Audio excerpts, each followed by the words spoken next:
Hello, and welcome to Poppy Playtime Chapter 3. Now, you may recall that last week I played Chapter 2, and I did not enjoy it. Mostly because I didn't think that the controls were good enough. Like, you'd have to swing, and the swinging controls were janky, and this and that, you know? So I wasn't huge on it. And then Hicks kind of scared me by saying he liked 2 a lot more than 3. The problem is, the end of 2, I thought was really cool. I guess, like, spoiler alert, but if you're here watching part 3 and you didn't watch part 2, then it's your fault. But I really liked how Mommy Longlegs, when you kill her, she was like, no, he's gonna like take me or consume me or something, and then we saw it was like a metallic spider or hand or something come in and grab her. So I was like, man, fuck, like now I gotta play through. So I guess worst case scenario is if I don't like this, I could always, you know, look up a YouTube video on the lore or something. DJ Big Guns said hi 289 days ago. You should say hi back. What? What? Huh? It's on your dashboard? Was it? Yeah, people, I've gotten many messages that are just somebody just saying hi. Or I'll wake up, and because like I leave YouTube running overnight to fall asleep, because otherwise the voices are too loud. Not even hi shiz, it's just hi. I'll sometimes wake up and see somebody invited me to a party like 10 times, and of course I don't know them. So I'm just like, no. Camera shake, no. Motion blur, no. Vignette, film grain. Controls, invert y-axis because I'm old. Rotate power poles. Oh fuck, we're... alright. Select hand. 1, 2, 3. Equip gas mask? Oh man, switch hand. This is gonna be a whole shit. This is gonna be a whole shit. That's not grammatically correct. What did I just say? Bro, I look away for 2 seconds. Jesus. Hello everyone. How's it going? New game. Fabrice and I are now friends on True Achievements. What's so the time? it's basically like you know how like it's not real until like you're a couple on Facebook? That's how I feel now.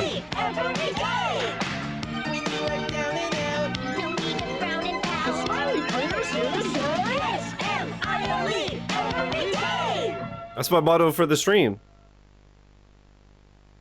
Except it's spelled G-O-O-N. Every day. The wind's really scary. Chad, I have all my notifications off. I can't sleep. Hey, we'll be okay, guys. I God, they're promise. so creepy looking. Always blow away. Eventually. Oh, look at their eyes.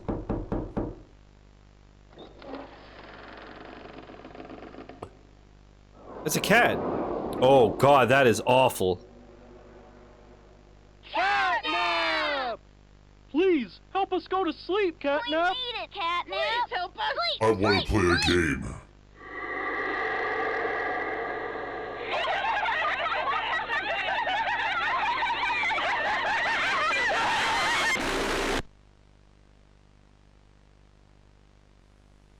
Okay. Everyone knows Huggy Wuggy and Poppy Playtime, but are your children safe from Playtime Co.'s latest toy? Yeah, for me, I got top 10. What you've seen here is Playtime Co.'s own I'm just Smiling goated with the Critters, sauce. a limited series cartoon meant to celebrate the release of the toys sharing its name. Yet both now face the fire sparked by the inclusion This curse, it is. members. This is Catnap. And like the others, can't have to do that to me, same, brother. Pull his little tail and seems innocent enough. However, parents across the country report their children experiencing strange and often violent nightmares. And beside them, their little, grinning Catnap doll. Now, with controversy growing, I already Playtime Co. hate this has game. announced the recall Thank you for the of 14 all months, Mark. Catnap toys from the Smiling Critters line.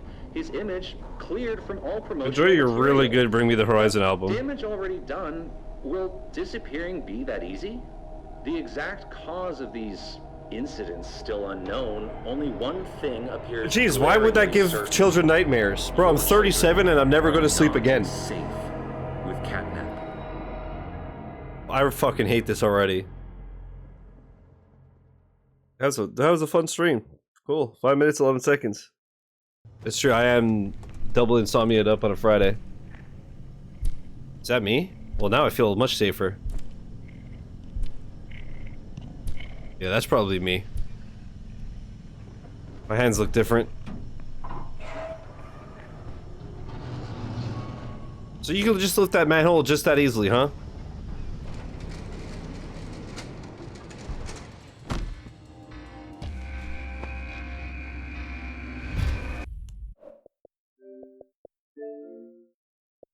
Cool game. Bit short, a little expensive for the length, but that was a cool game. Well, this sounds like a shitpost, but I literally thought I've been a shit stream in a while, like an hour ago. Smile. Thanks. Glad you like it here.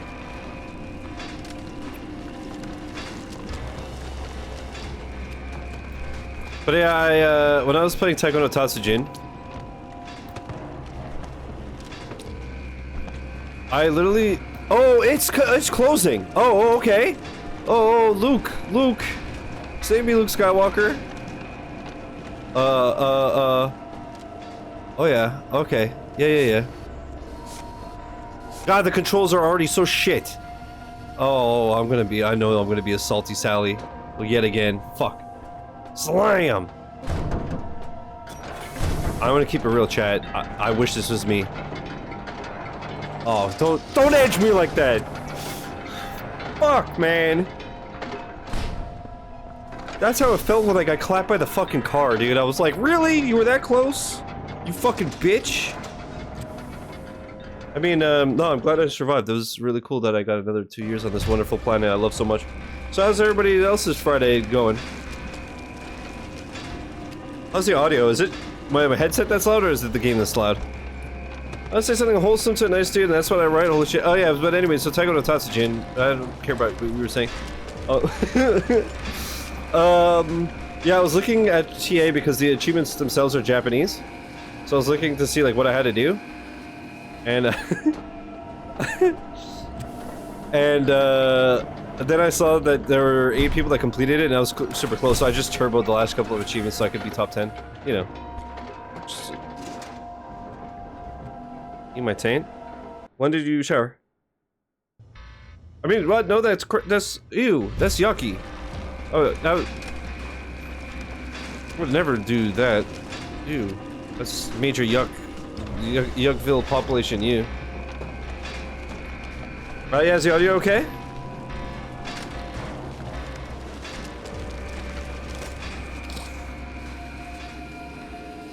How's the camo grind, Chris? Hicks, please. I'm assuming that means it's going really well.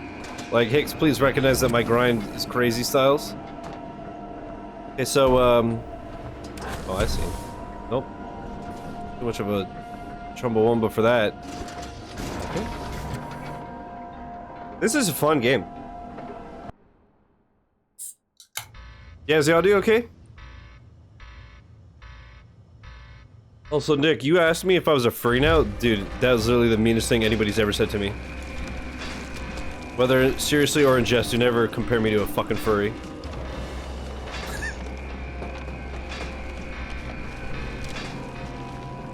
Ahi!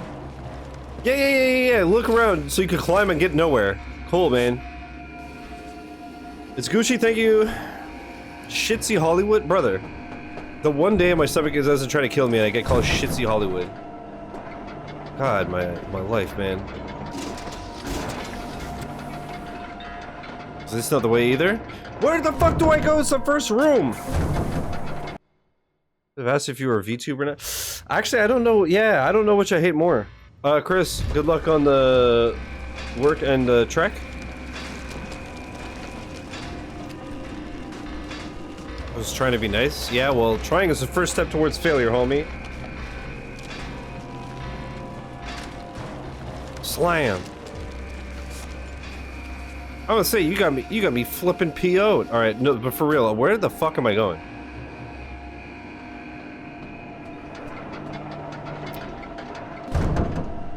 That's why I don't like things that are timed. Because I'm like, bro, give me 2 seconds to like look around and assess the situation. You know?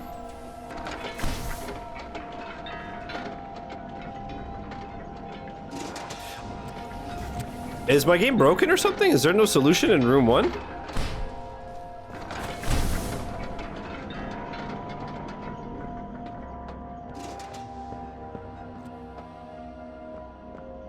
Like, surely I have to go up one of these, unless I go up one of those into one of those? Or it's gotta be... What the fuck?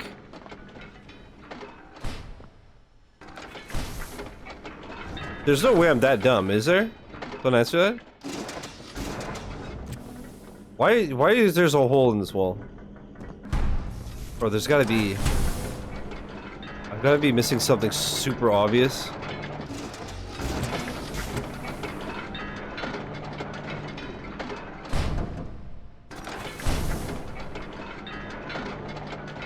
What the hell is paved in good shit tension? Bro, I don't...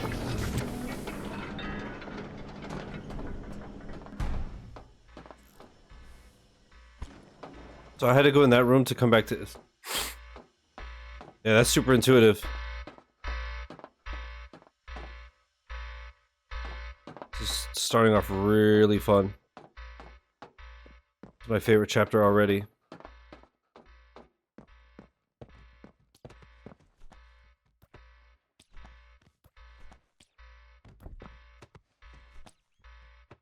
Oh, right, it was like the plushies falling out. Bro, I was like, am I already getting chased? It was just a joke. Mike? Nice Red Wings, thank you. Yeah, you know, like the Foo Fighters did that song Learn to Fly? It was about me. Becoming a man.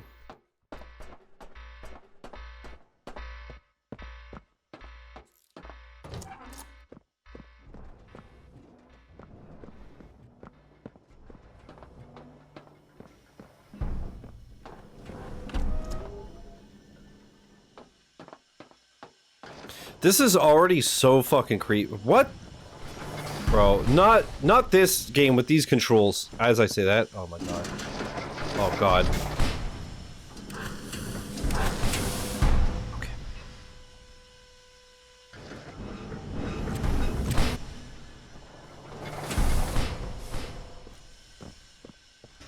Genuine? What does that even mean? That's when you listen to the R&B singer Genuine for a while.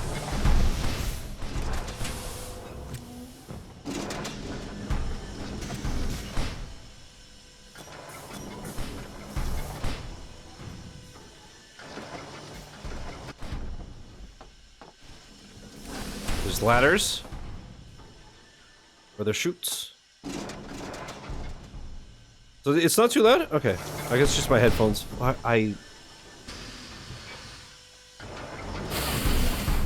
We're not gonna come into this game toxic. We're gonna try to enjoy this game.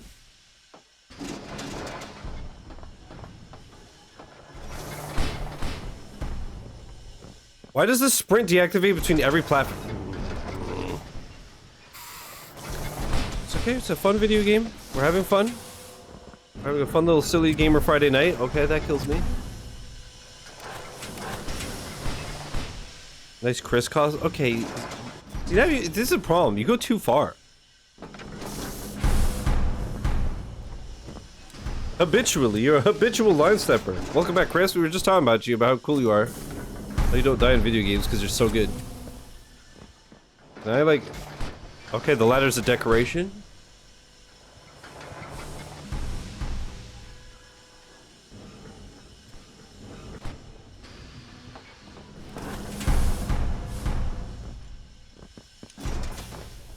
What?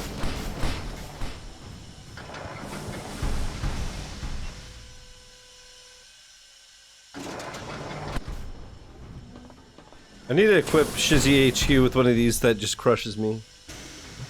Bro, I'm not. I wish I was doing a bit. I literally want to smash everything I own right now. This is fucking miserable. I remember the fake Ray days, yeah, and how he's like, please don't, it hurts my feelings.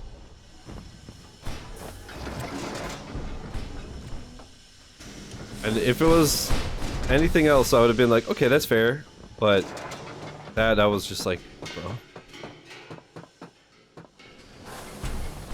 Do I grab this?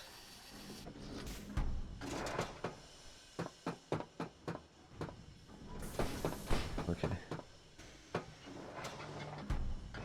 See? I mean, the lights... Oh, I do. It just didn't work the first time because it could...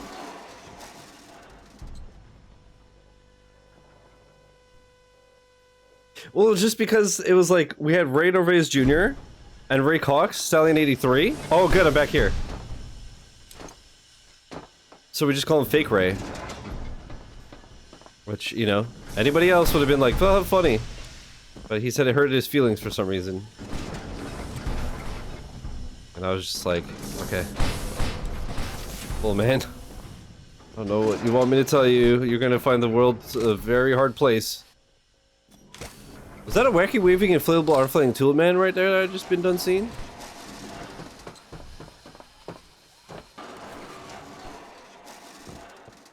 Please just cut me into fucking pieces. Cut my life into pieces. This game is fucking garb. Allegedly. We need it, precious.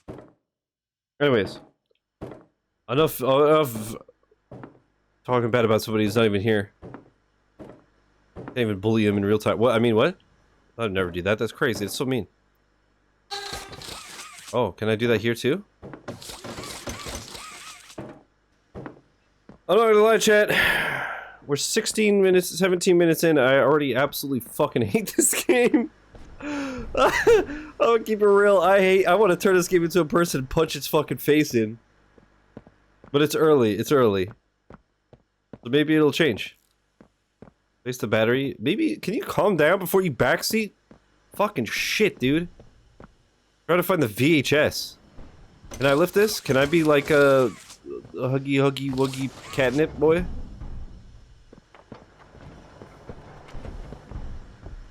Oh my fuck. Hey chat, I found the tape.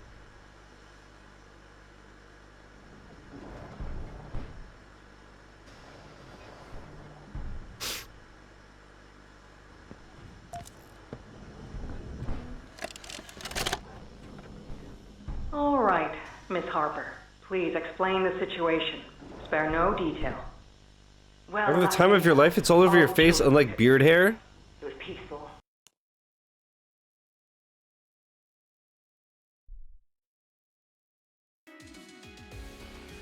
"18 minutes in. You already got me so fucking heated I need to hit the cryo chamber." Alright, Eternal. Alright, Hicks. Alright, Fabrice. Alright, gamers. Don't worry, I got the technology to combat your toxicity.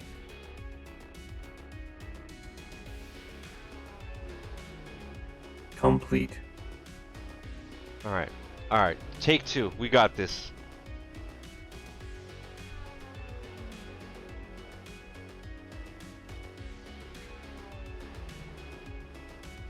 Fucking rats got me heated already. Slam. Quiet. Catnap had the red smoke in the room. Then suddenly, there was this scream. Nightmares happen, I know, but this... I mean, dilated pupils and quivering... Also, my mustache is growing back, look. I darted around the room, and I swear, See? her hand in mine, it felt like her blood was boiling beneath her skin. She saw something, too. Something horrible. I'm sorry. The show's only been a I week. don't mean to. To be fair. Miss Harper, we'll provide the very best care we can offer. You have my word. But this is important. Did Marie happen to describe what she saw? Yes, a monster, she said. Notice how they have a gas mask here? Because you're toxic, chat. I could feel the poor little heart pounding. Yeah, Turtle, and I'm not jealous of him at all. Okay? Not at all. I'm not... Hey, this is 1 week. I'm not jealous of David whatsoever. Unrelated, he's fucking banned. I want him out of I here. wanted to talk to her, see how she's doing. I just... Chris, add D, really need to hear her David, voice right that Da Vinci, would not be advised all of that to the Miss block Harper. list. No There reason. are I just feel like many it, alright? concerns I'm just in that kind of we mood. must address at What's this happening? time. But vitals show normal, and we'll continue to monitor. She'll be okay. No!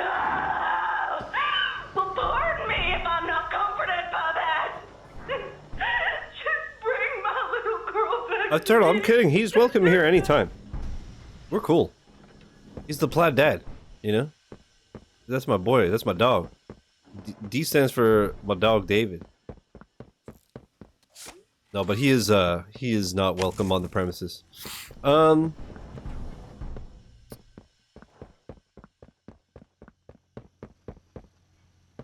Okay.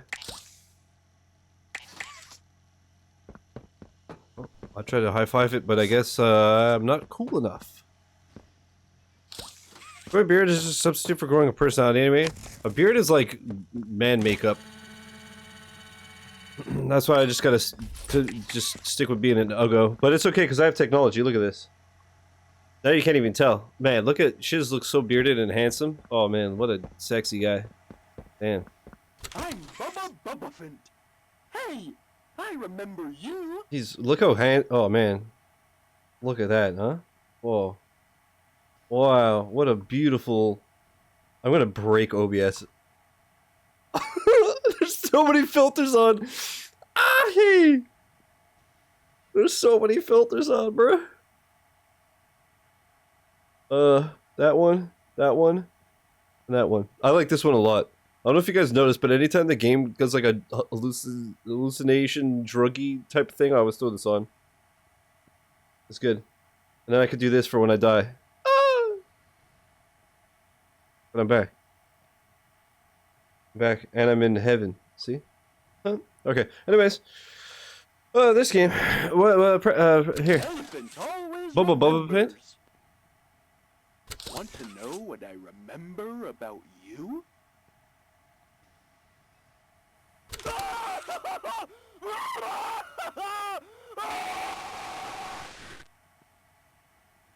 Well, at least he remembers the sex. I'm Bubba Bubbaphant. Hey, I remember you. Look how you're just playing with filters to avoid playing the actual. Elephant always remembers. Is that Vessel? Vessel doesn't do the screams.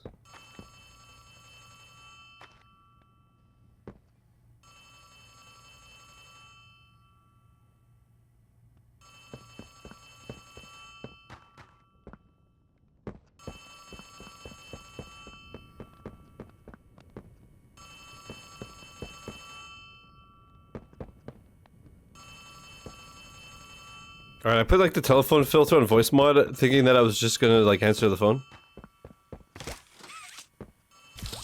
Right, I have to do that and then I can't figure out the sprint, like are you on or not?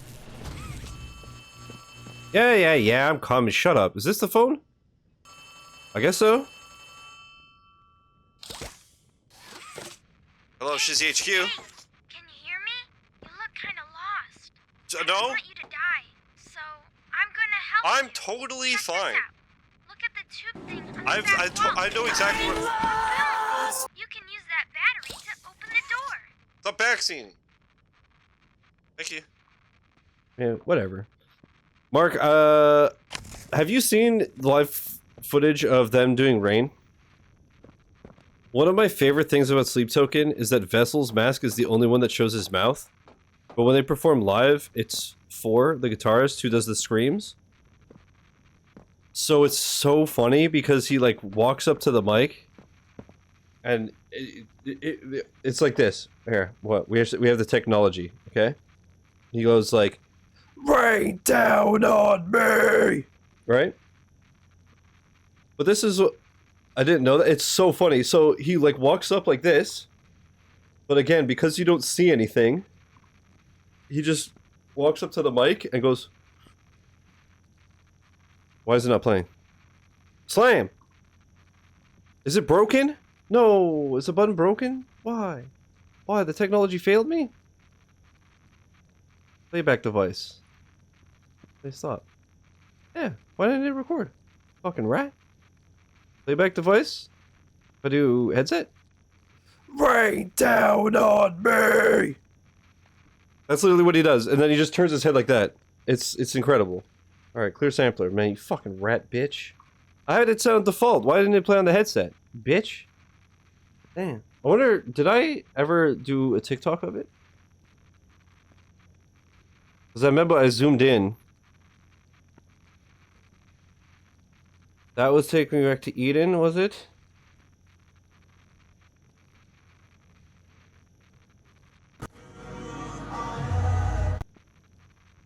This is higher?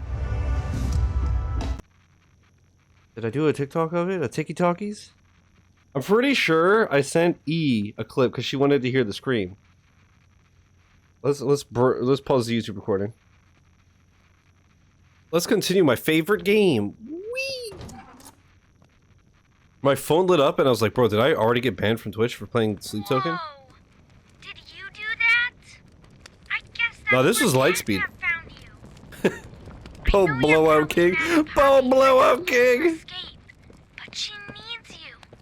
We need you. You are our mission.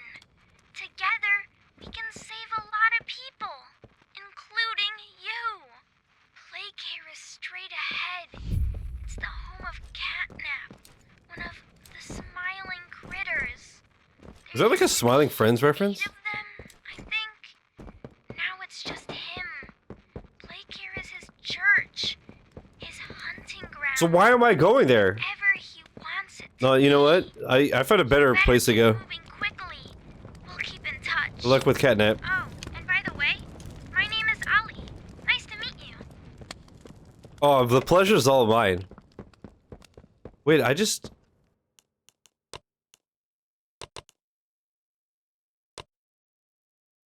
Is it... Am I crazy? Is this one of those fucking games where I have to hold the sprint button?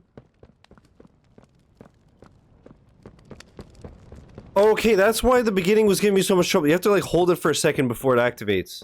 Because of course you do. Okay, so that sucks, and that's annoying, but okay, no wonder I was having so much trouble with the platforms.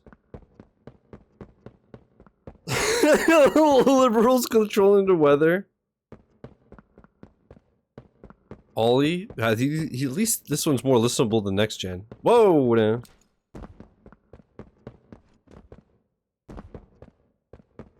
Crying.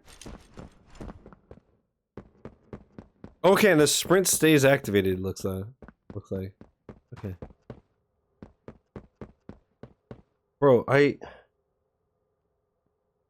my phone keeps lighting up and I'm so paranoid, I'm like, literally, am I banned? Rain down on me! So I guess, for future reference, I gotta change, actually, you know what, I'm gonna put a note on my phone. Because realistically, I only use the sampler on stream. So, change samplers output to headset. I had it on default, so realistically, my default right now is set to the headset. So you'd think it'd fucking work. I almost never use the sampler. It's always worked in the past. Of course, tonight when I'm doing a timing-based joke, it doesn't work. This fucking slam. But,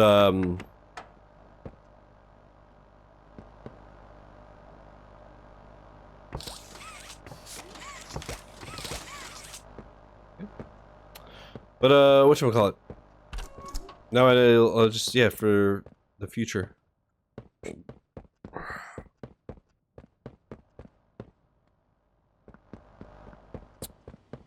Alright, chat. How long do you think it'll take before I, watch the lore and then we play Rivals of Ether? Aim the beam at the power input while touching the power source. What? Wait, what? I have to rotate with the...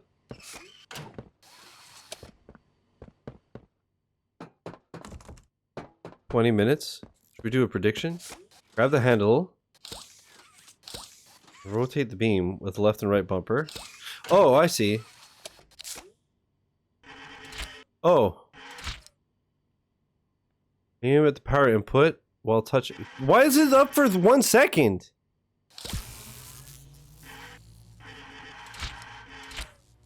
Okay. Am I supposed to open the door while this is all connected? Okay. Huh? Aim the beam at the power input while touching the power source and fire. And fire.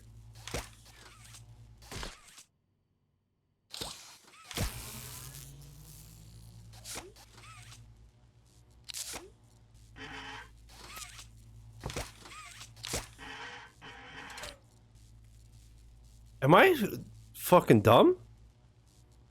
Is it one of these things where I have to wrap it around or some shit?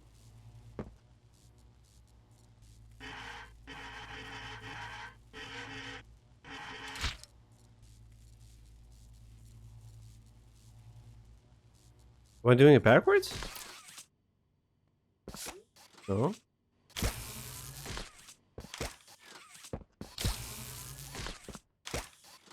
I was just gonna say, should we do a prediction? Of course I got rid of the prediction widget. So I was like, when's the next time I'm gonna really do a prediction? And I'm so anal, you know what it is? Look how anal I am, chat.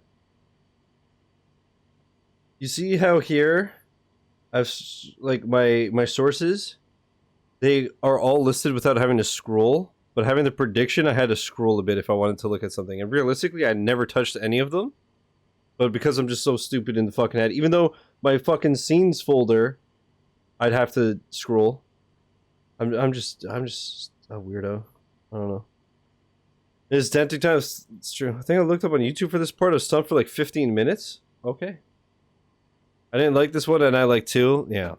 How long until Shiz watches lore on YouTube? What are the options?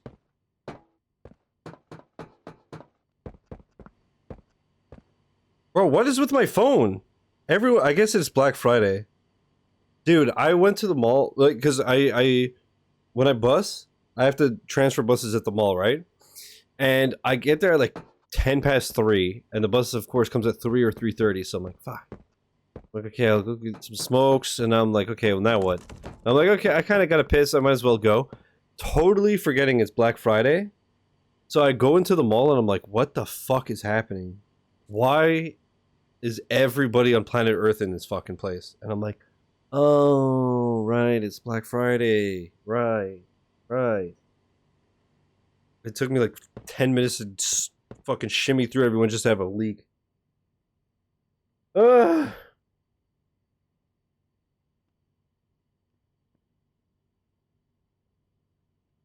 Five minutes, 25 minutes, 1 hour, 2 hours. Commit to the bitch on? What? What bit? Okay, so that's 1, that's 2.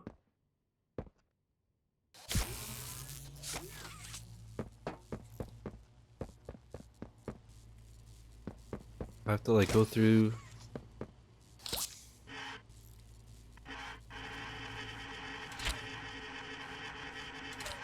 Okay, it made an actual noise. Yeah.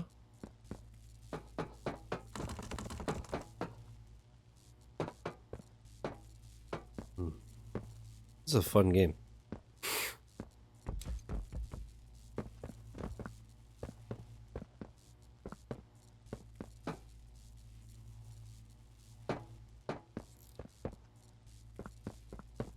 I'm not gonna lie, I really regret buying these games. Good thing they were cheap, because I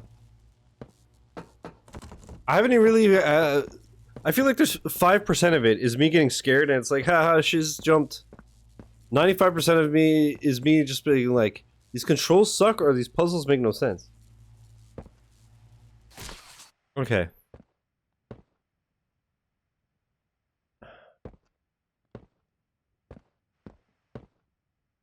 This is...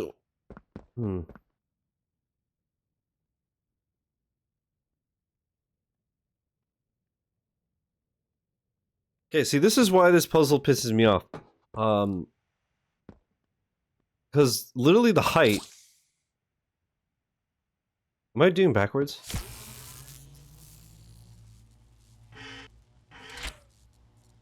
Oh. Where else could it go? There's nowhere else for it to go.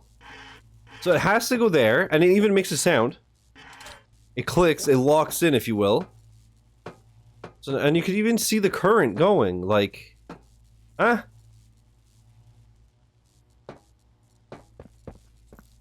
If I get rid of that, it does... Shit doesn't make any fucking sense. I'm sure when I see the solution, whether it's me or a guide, I'm gonna feel like the dumbest person on the planet.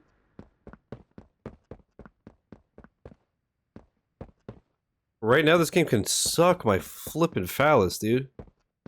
My FP.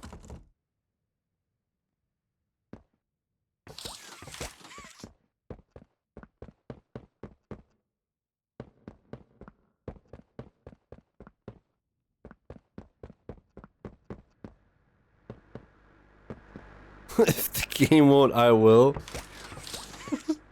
Better start stretching your neck and your throat. In game. You're massaging that shit now, brother. I mean, in game. I don't. This is so fun. This is my favorite game.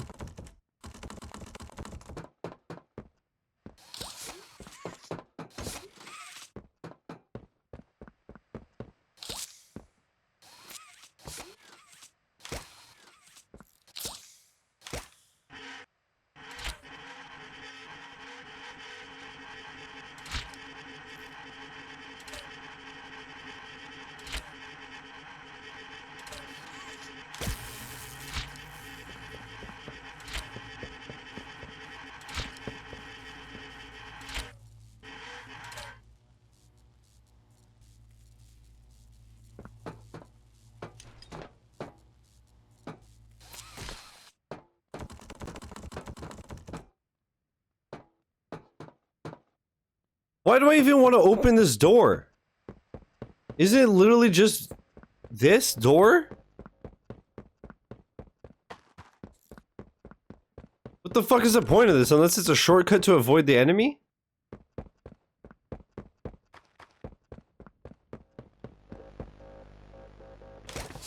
Like, I assume we're turning the power on so we could, like, go to the monitors and shit.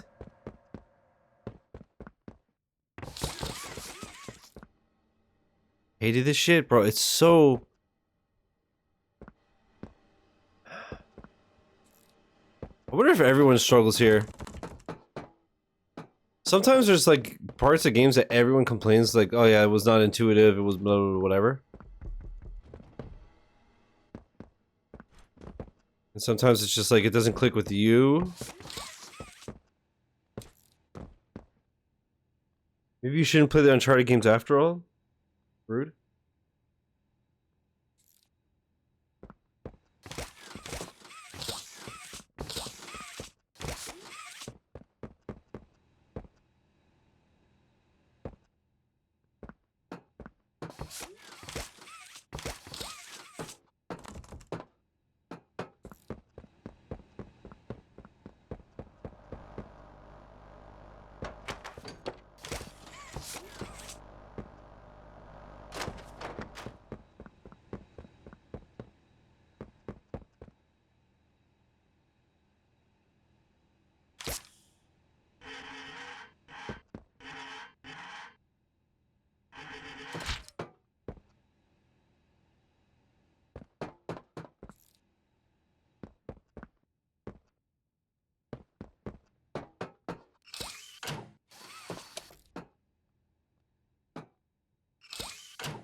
I'm going to tell you why.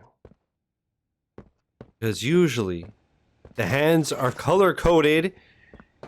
The green goes with the green. Why the fuck did the green go with the yellow? Everything is fucking yellow.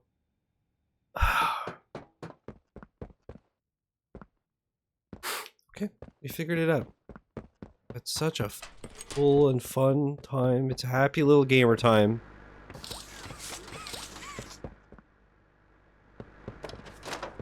I had it before. Did you figure it out, Mark? Were you just like screaming at your screen the whole time? Yeah, but I didn't notice that the hand. Oh, fuck. I told you, I was like, I guarantee when I figure this out, I'm gonna feel like a dumbass. Guess what? I feel like a stupid fuck. I should have had that done in the first rotation.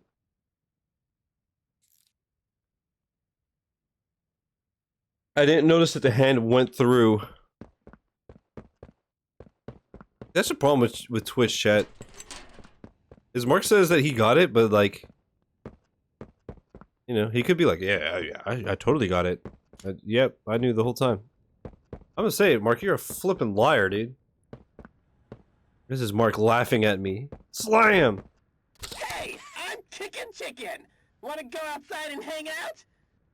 Only if we could do ecstasy and MDMA. It's looking pretty rad outside. I've never been outside before. Same, brother. Same, brother.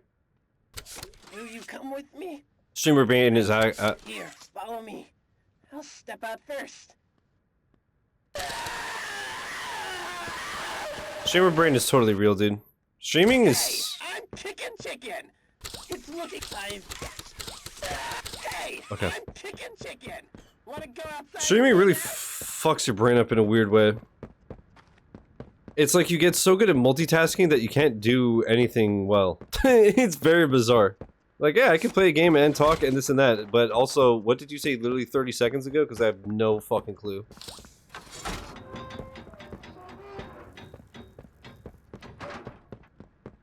And every streamer will say it, like, sometimes shit is going smooth, and sometimes I'll be like, yeah, thanks for watching Poppy Playtime. What's your favorite game? And you'll be like, Dead Space. And I'll be like, well, what about Dead Space? What was your favorite stream? The one on Tuesday. What happened Tuesday?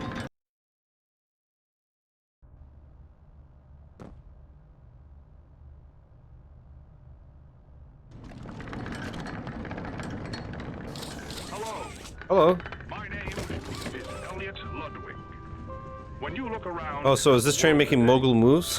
what one thing do you think it needs? Yeah, that's the thing too. Also, it's like a decade of sleep deprivation and alcohol abuse as well. Well, 2 decades of alcohol abuse, but a decade of sleep deprivation. The common man has Probably a lost combination. each answer Every streamer says the same thing. and I could perhaps see You do it some enough? change, but I think each Oh, not every, but a lot of them. missing something. Like, I remember Ammunition took a break because she's like, I literally just like can't even like sit down and watch a movie. One of them could muster a And that's I even if I have the time, like let's say it's I'm on vacation and I theoretically have time to watch a movie, I can't just like sit still and watch something for an hour and a half because I'm like, I have to be doing something. Whether it's my hands or like making a thumbnail, or I can't just sit there and not be productive. Like, it's completely fried my brain. Reason for a child's smile, to be the spark that ignites all their hopes and dreams. For it is only through hopes and dreams that we may create a better world. It'll be a better world, one with a Poppy Playtime. No, I'm just kidding, chat. This game's great. Shout out to these devs. I just realized, speaking of streamer brain, This company and its toys are nothing without them. These children deserve to smile. 44 minutes and 8 seconds into the recording. And they deserve a safe home. Oh, they don't. They're kids. They're That fuckers. is why They're it rats. is with enormous Devs and shit pleasure crying. Good. As the founder of Playtime Co, I announce So toxic. Playcare, our very own on-site orphanage. But So, it's not only how long the that. beat says this is 5.5 hours?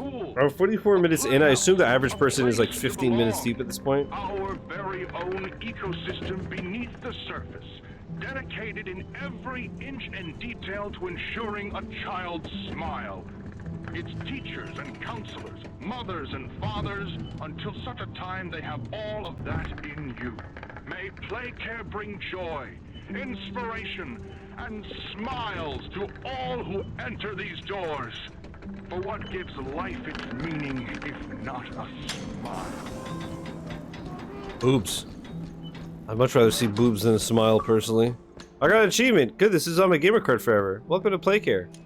Cool, where can I mutilate myself? In-game.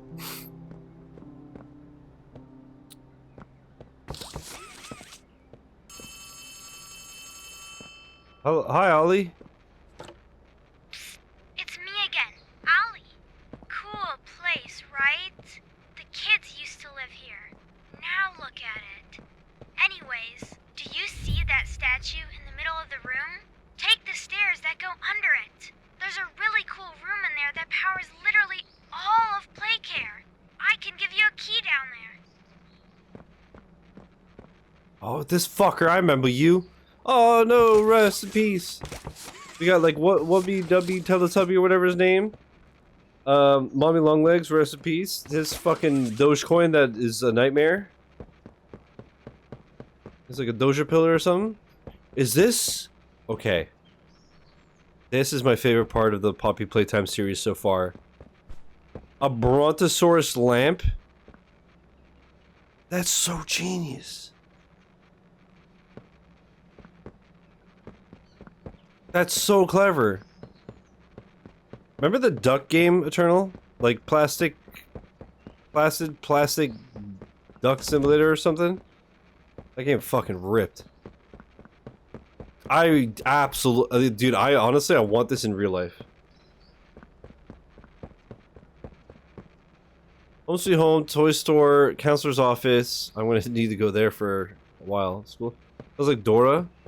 Streamer, no streaming. Aw, man. I still remember, like, I've never seen Dora. I obviously only know, like, little bits and pieces that I've heard on the internet. Lightspeed. Hi, I'm Poppy Bearhug. Want to know how much I love you? How much? A kind, caring soul, Poppy Bearhug shows compassion for everyone and for everything. People and places and things, large or small, all are all receivers of her love. Oh, there's a girl in this game? This is a woke game? Each is enriched by this attention and affection, and in turn, so is she. Hi, I'm Poppy Bearhug. Want to know how much I love you? Remember I was talking about streamer brain? What was I talking about?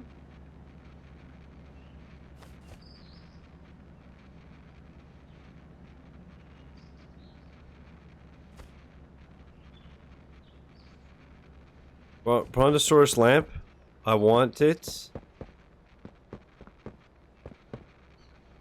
The light speed? It's gone. What the fuck were we just...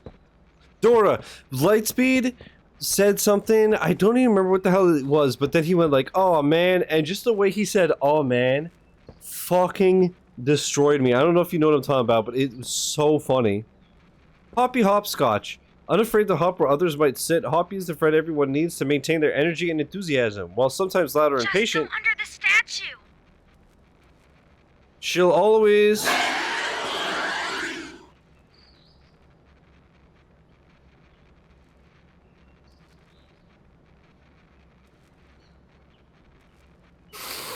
She'll always hop beside her friends, even if it means slowing up once in a while to keep their pace. I'm Hoppy Hopscotch. Want to try hopping to the moon with me? I'm Hoppy Hopscotch. Want to try hopping to the moon with me?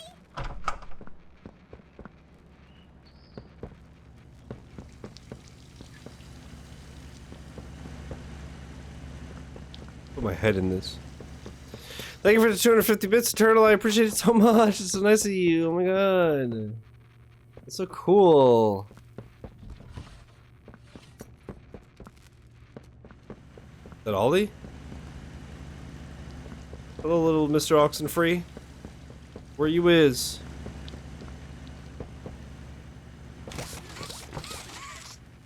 Is he gonna turn out to be a little bad guy like Poppy?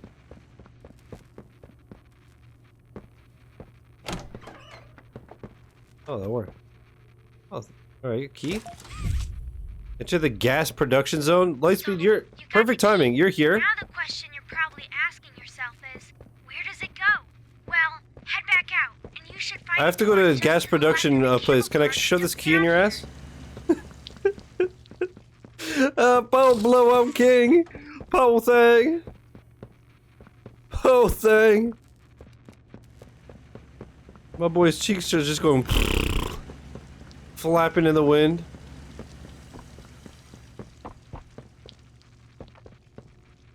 Wait, what'd you say? So, can I see? Oh, gas production zone.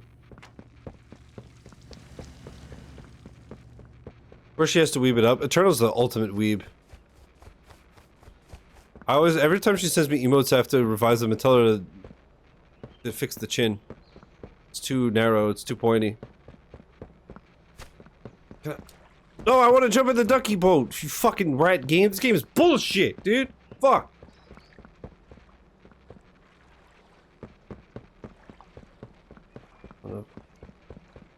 I want to get a dick sucky in the dicky sucky in the rubber ducky, you know what I'm saying? Sheesh. The tunnel of love.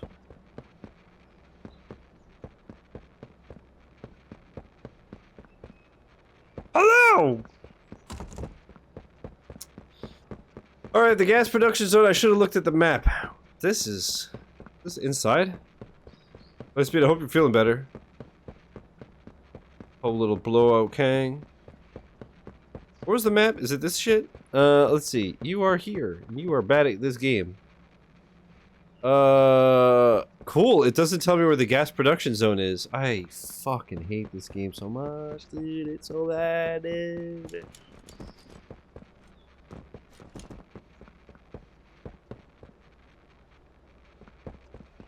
Is this the open world shit you were talking about, Hicks? Is it just this like hub world thing?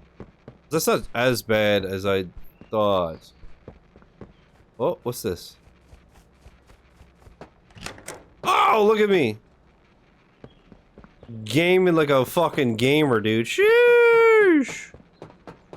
I'm sure, like I said, we're 52 minutes in. I'm sure the average gamer is here in 10 minutes. And the 5.5 hour playthrough is going to take me like 8, and I won't be able to one-shot this today. If I can somehow truck through this. So far, it's just so fun. I don't know if I can handle that much excitement. Are you... Okay, you're like a dog cat with rabbit ears in a thing of honey. You're not like secreting honey. Like, are you in a honey, or are you coming? No, I think it's in a honey thing. Don't forget your mask. Watch your step. Oh fuck, I'm already mad. Don't forget to bring it down. Welcome to the gas production zone, the beating heart of the whole evil play care system. All that gas you see coming from the machine is made right here in the factory. It's called the red smoke. Right now, it's Oh, this is the shit that off to Catnap the used to right. kill the things. We need to make that red smoke Can I have some? left instead. That's how we can get to him. The machine will probably have a few dumb safeguards for you to work around, but I think you can do it. I'll call you Well, that makes one of once us. it's done. Why do I feel like Ollie is Catnap? Just trapping me.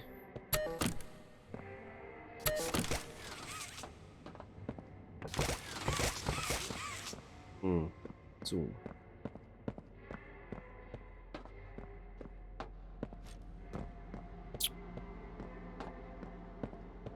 Okay, we got a battery. Mark, speaking of Ollie, you know how this game makes me feel? Someone fucking kill me! In-game. I'm just joking. Can I have one of these? Can I have one of these? It worked! Oh shit! The technology! That's so immersive! Oh, wait, let me...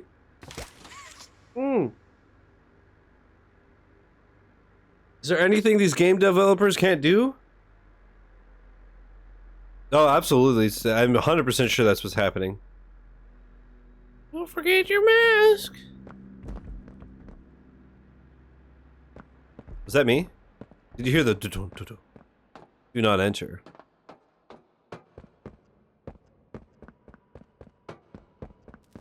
What if I'm a strong, independent woman? I don't need no sign telling me what to do. Oh.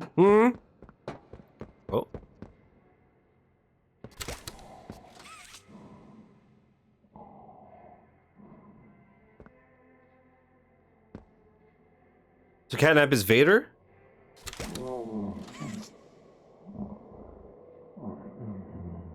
And a gooner? Oh, you're sleeping and snoring. Yeah, I absolutely thought you were coming. I might be fucked in the head. Like edging? Like ever so slightly, ever so delicately and slowly? What? Okay. Yeah, no, this is fun. Watch your step. Okay.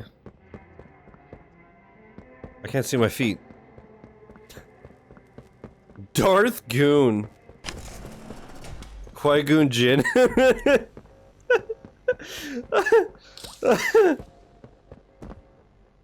What's this?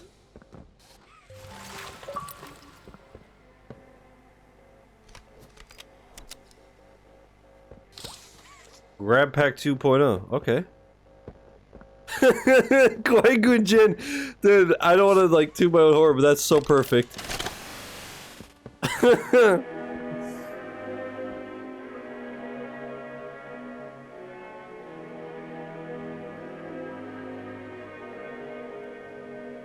Extended wire length.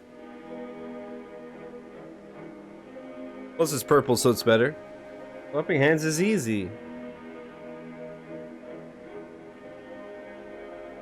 This prototype has air jets. What? To break long falls. Oh. Well, watch where you land. Yeah, that makes sense to put in a work environment and also a daycare. Not all ground is safe to touch. Why? Why? We go on, jabroni. What's the time? Playtime. Sounds like it's fucking time to sue you. For neglect. What do you mean? See? See? Notice how I have a purple hand and it's a purple thing? Oh, that's actually cool. Okay, wait a minute. Wait a minute. Okay, you might be cooking finally, devs. But you see? Like, that's why in the other room. Like, I didn't think of putting the green hand to the yellow thing because the fucking color's mad fucking slime, dude. You not enter? I'm gonna fucking slip my penis in that door, dude. Try me. Try me!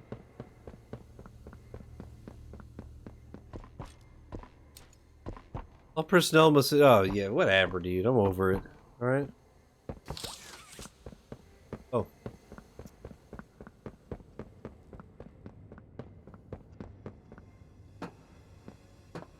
Okay, what's over here? Before I jump? Did it just make me go in a loop? You toxic, mate? You toxic?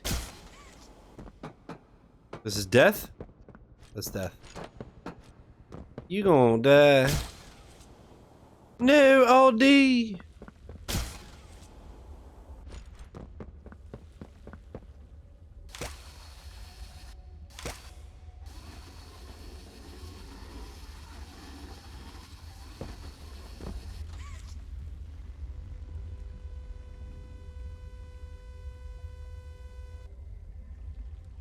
Cool.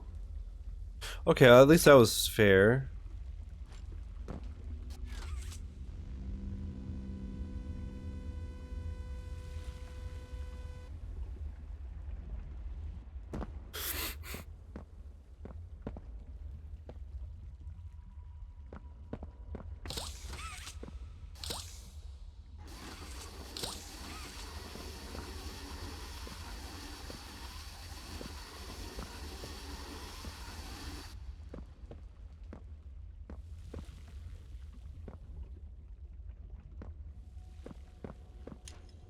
How do I...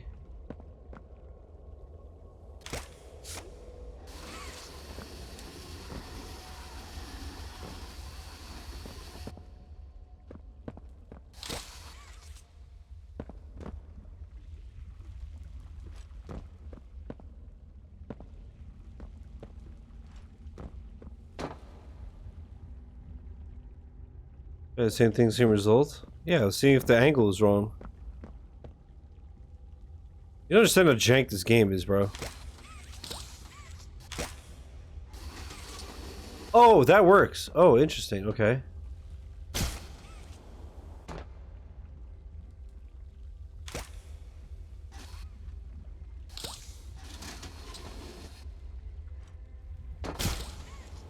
Okay, you know what? I'm not gonna lie. That's actually kind of cool.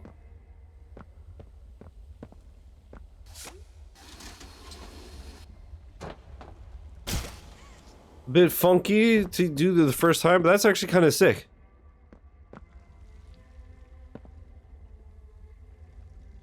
I'm out.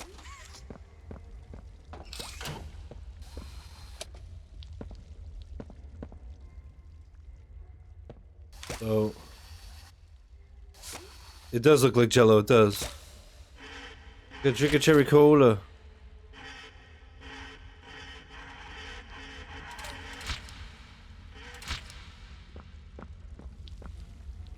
Uh-huh.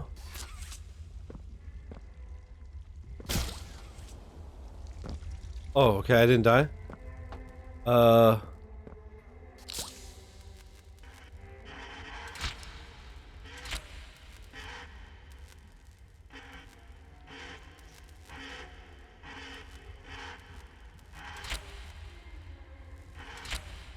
Yo, that's only logical.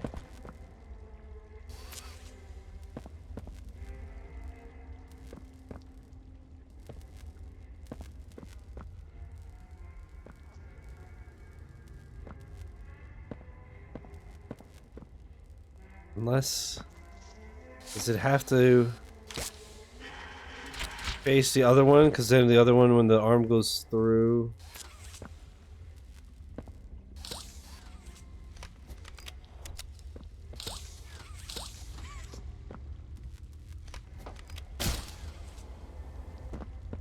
First of all, we have to open this. Oh no, maybe not.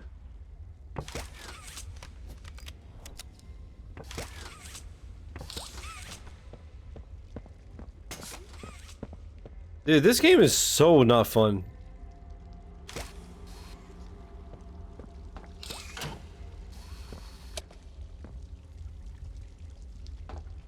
I'm really trying to enjoy it, but like it's not for me.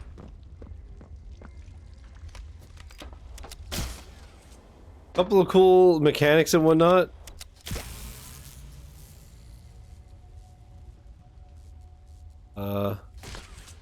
See that? Okay, that works somehow.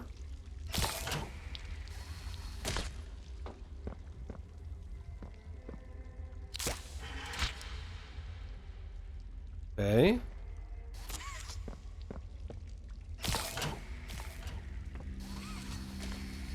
Okay, yeah, I got it.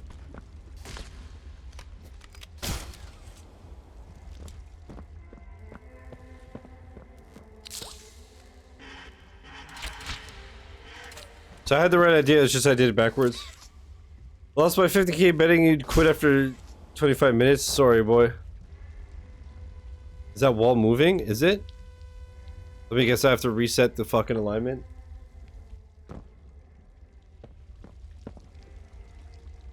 What wall moving? This? I think it's just the fumes from the gas. First McGee, now Poppy Playtime. It happens, man. You just never know.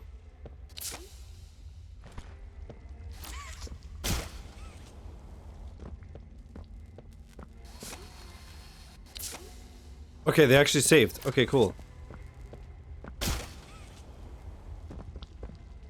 Then we go up here, we switch hands, grab this, jump down here, we do this.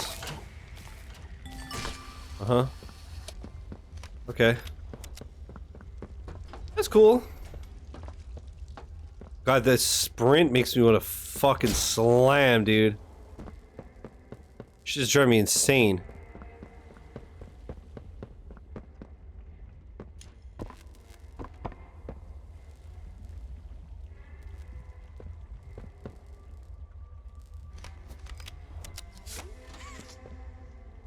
Let's run all the fucking way back. Or does this count?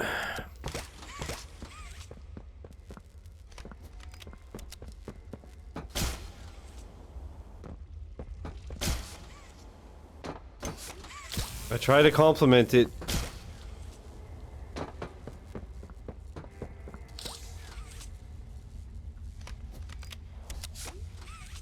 What?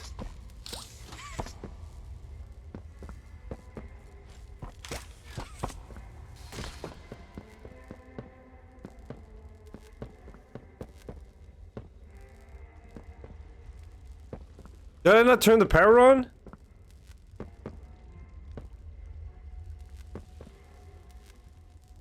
I thought we turned it on and that opened this.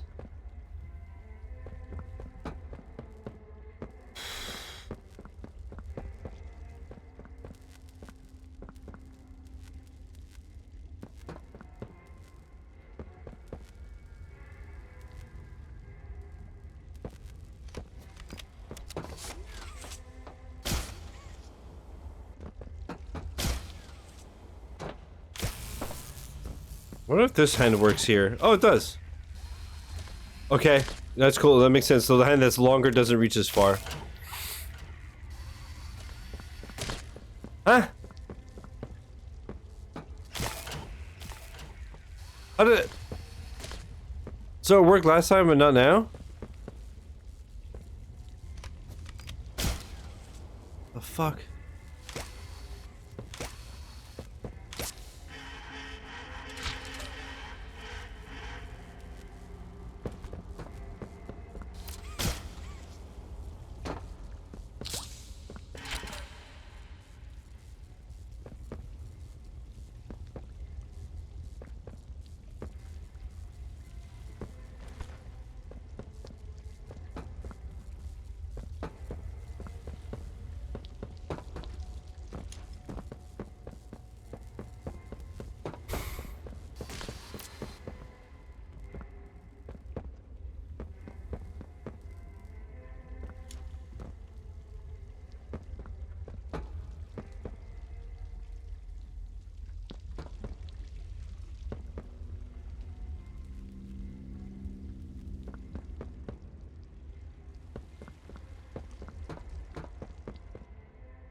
Maybe it's just I have to...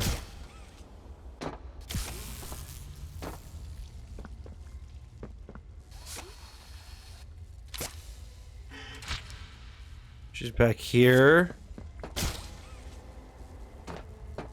And here. No, you can't, because you can't do that.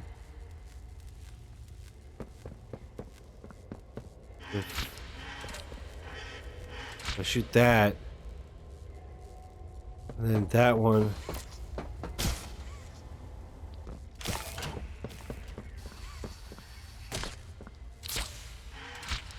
Uh-huh.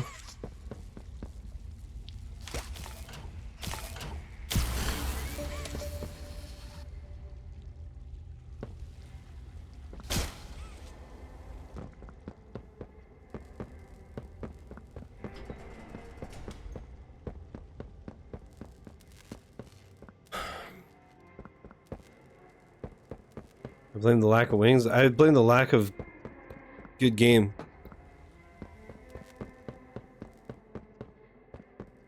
It's hard to explain, man. The controls are just so jank that it's just like... I don't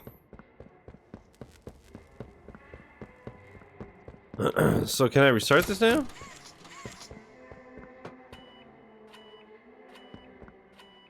We have 1 out of 4. Wings would be kind of litty, though. You gotta admit.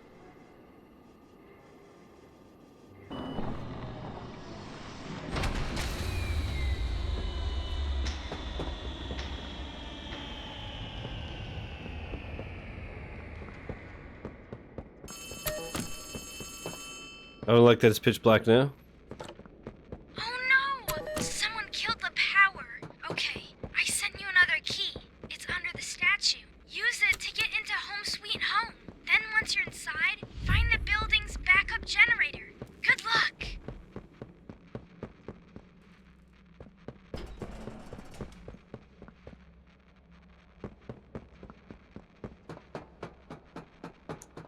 Alright, something's gonna pop up.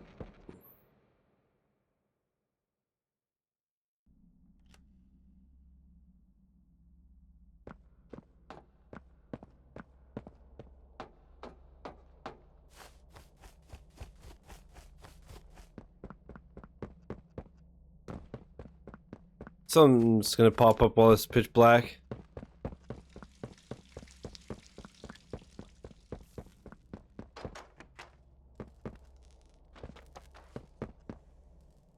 What? Did you guys hear that? Sound like footsteps, no? Am I crazy?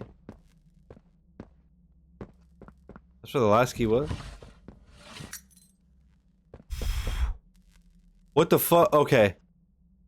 Okay, it was Ollie giving the key. Bro, what the fuck, man? That scared the shit out of me.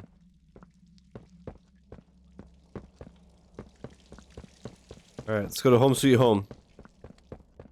Something pops up, it would make the game Poppy. Yeah.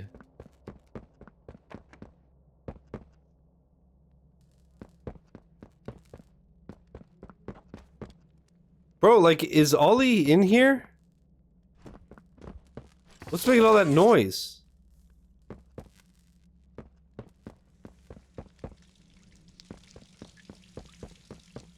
Also, I can't see how to leave.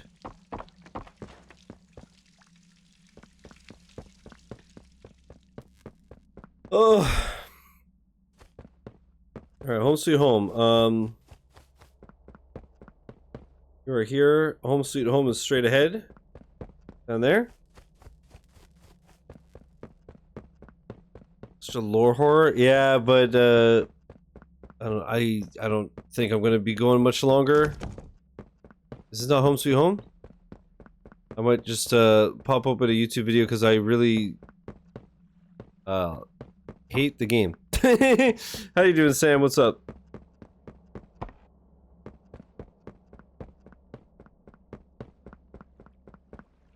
And I believe they recently put out a trailer for Chapter 4, but I'm good. I'm totally fine not playing it.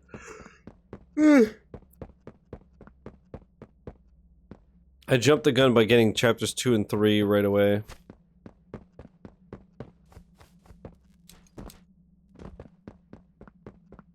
But like the monsters and shit are super well done, and like I don't know, it's cool in a way, but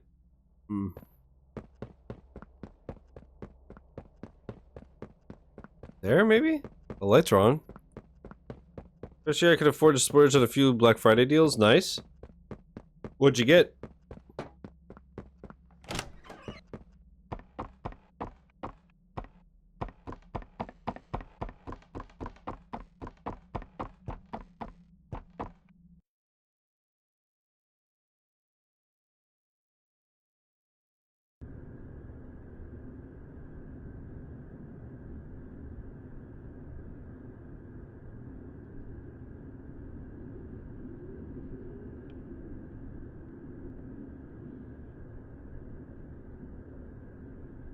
Imagine if there's a Sony event in December, they announced Uncharted 1 to 3 for PC. That'd be cool.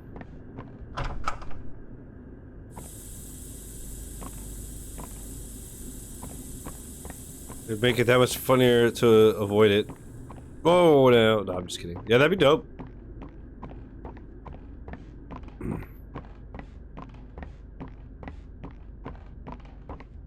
Here's the actual insane. Wait, what? Decent set of speakers and audio video receiver to connect all my sources to. Receiver was the actual insane deal. The speakers were only like $20 off. Okay. Hell yeah, hell yeah.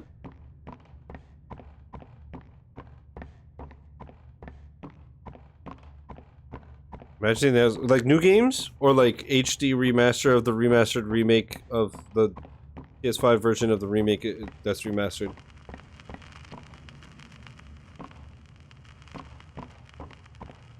Maybe they buy the company that did that knockoff Horizon game? Tragic news this morning as of 9:45 a.m. Local authorities report that Look, it's Kai. a young boy has been found on the estate of the late Elliot Ludwig. an esteemed toy maker and originator of the Playtime Company. At this time, an identity for the child awaits official confirmation. Found in an upstairs bedroom in a large duffel bag, officers on scene report that the remains appear to have been disturbed. Organs, as well as key bones from the skeletal structure, were reported missing from the From body. a little child? It's unknown at this time whether this extraction was, in fact, the cause of death.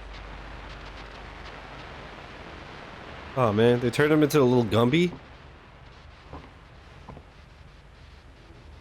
Tragic news this morning as of 9 Are these a.m. Local authorities scratches? Like giant scratches? I guess at the beginning of the game, following recent events, we were like a big furry. was asked for any comment regarding the discovery. Eh?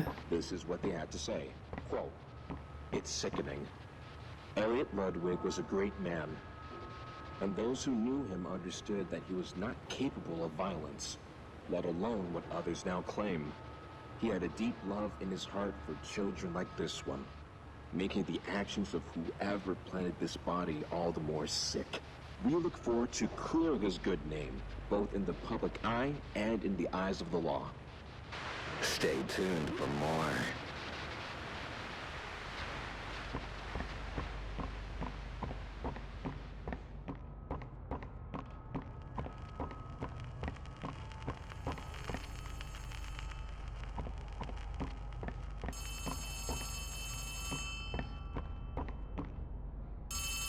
Do I have a flashlight still?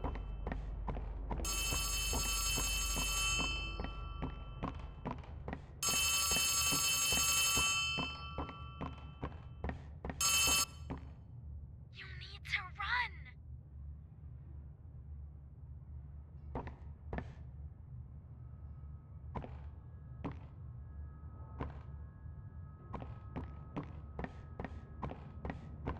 Where? Oh, I hear some like, oh. Despite Playtime's proclamation of Ludwig's innocence, many believe his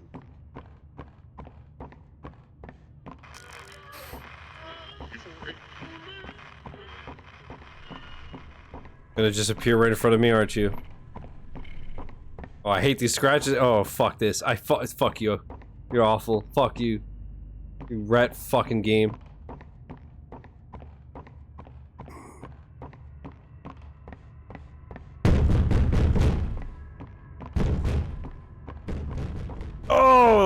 Oh, I see the eyes. I see the eyes. Oh, WW Playtime Tubby, whatever your name is. Oh.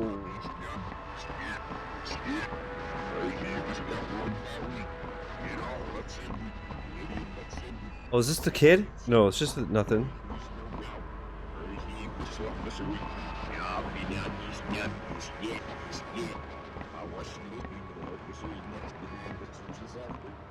Okay, I'm just going in a circle. Oh, they worked? Oh, fuck you.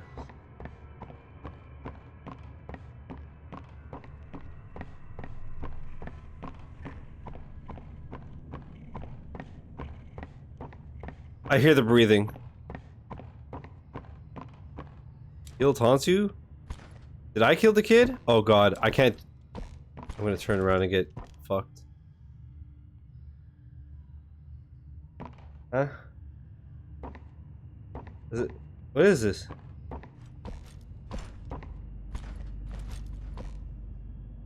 Why the? Okay.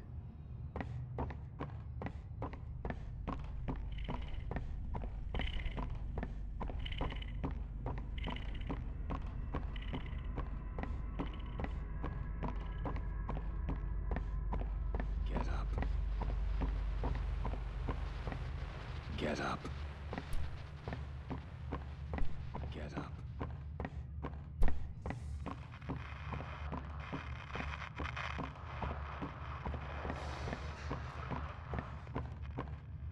I see a fucking thing.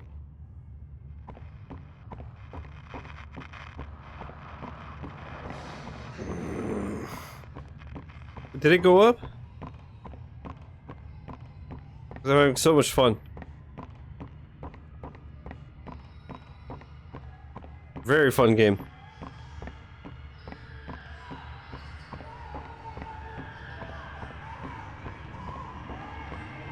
gonna be like the Resident Evil giant fetus? Friend! Alright, there's a red tape somewhere. Cool. That's fun. Let's watch it, shall we?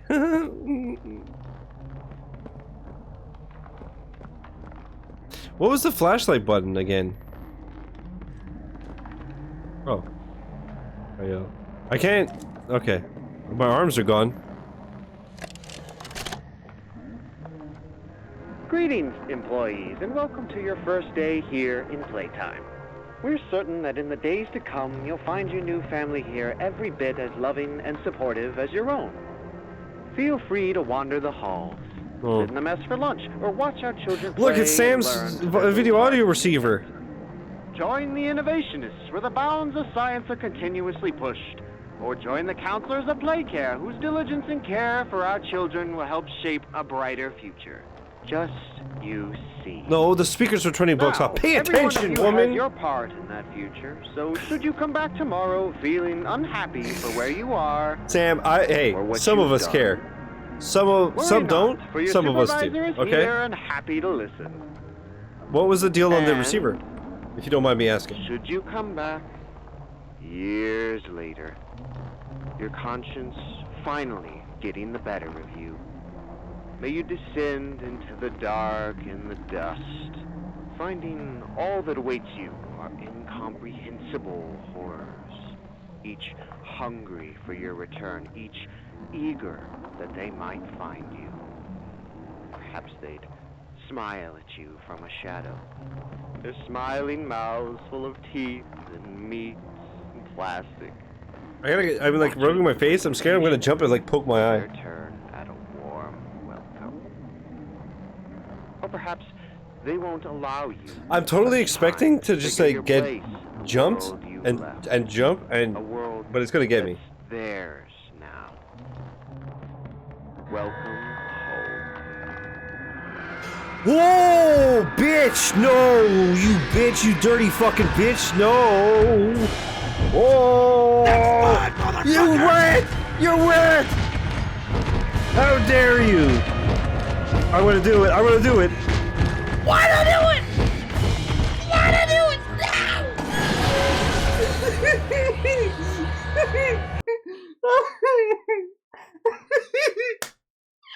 Fuck this game, dude! These devs are assholes! I hate it! Woo!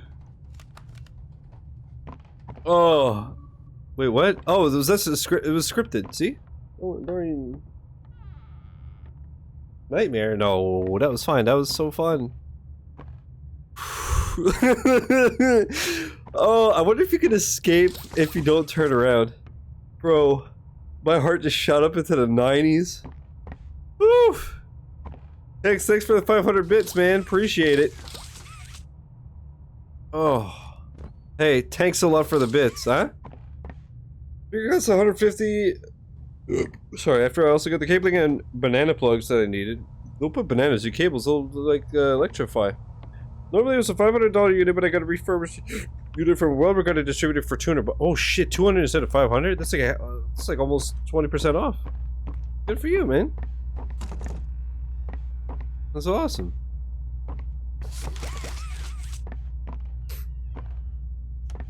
Do I leave? That's too safe.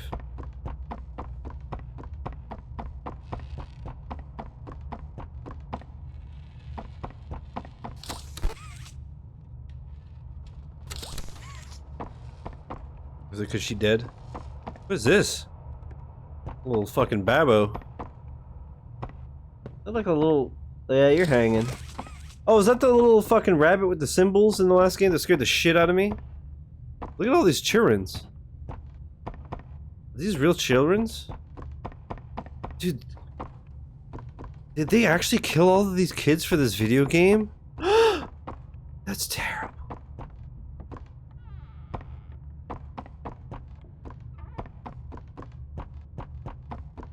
That's so cringe, dude. Dare I say it's cringe? To murder children for a video game? No, you know what? Games at least have value. Anyways, let's jump down into here and see what's happening.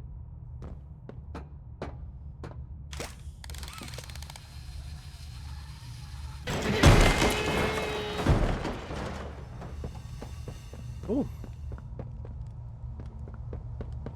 Whee.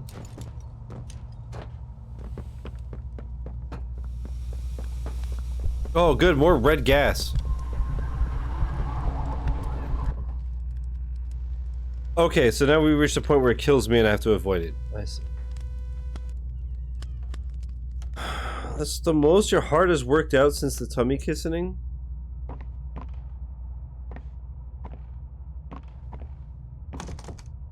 She can't keep getting away with this.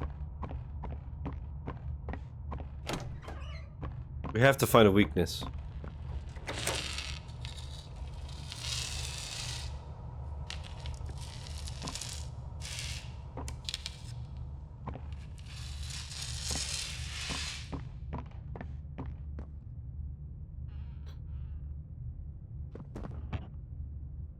What the fuck was that?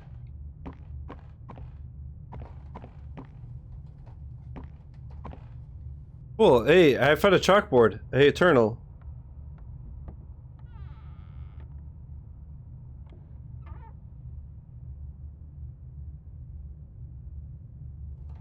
Fuck you, man.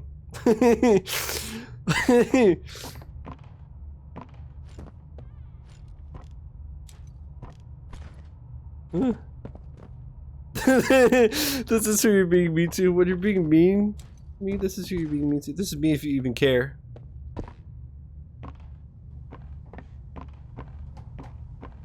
Can I flip it? And it's a spooky face? Man, Nightmare Wubby or whatever the fuck its name was. Nightmare Paid Me Wubby was so freaky. Holy shit. Oh no, you got jam all over here. Come on, guy. What are you doing? Being a fucking buffoon.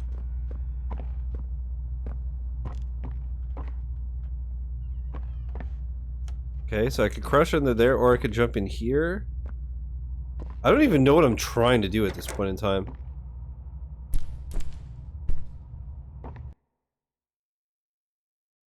Okay.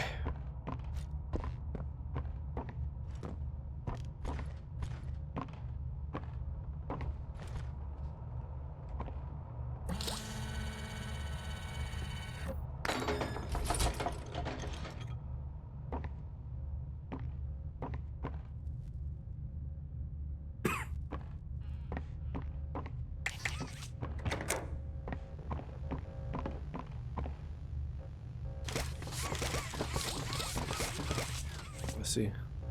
So, all right, where's this tape? Where's tape at, bruh? Where all the brown tapes at?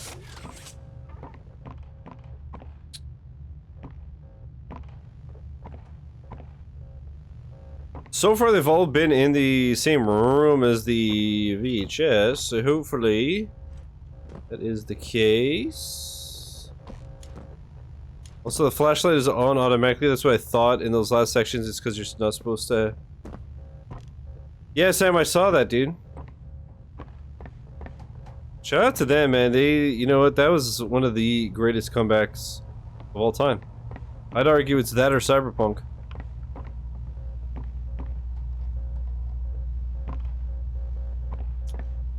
Am I blind or dumb or all of the above or what's up? Where's this fucking, It...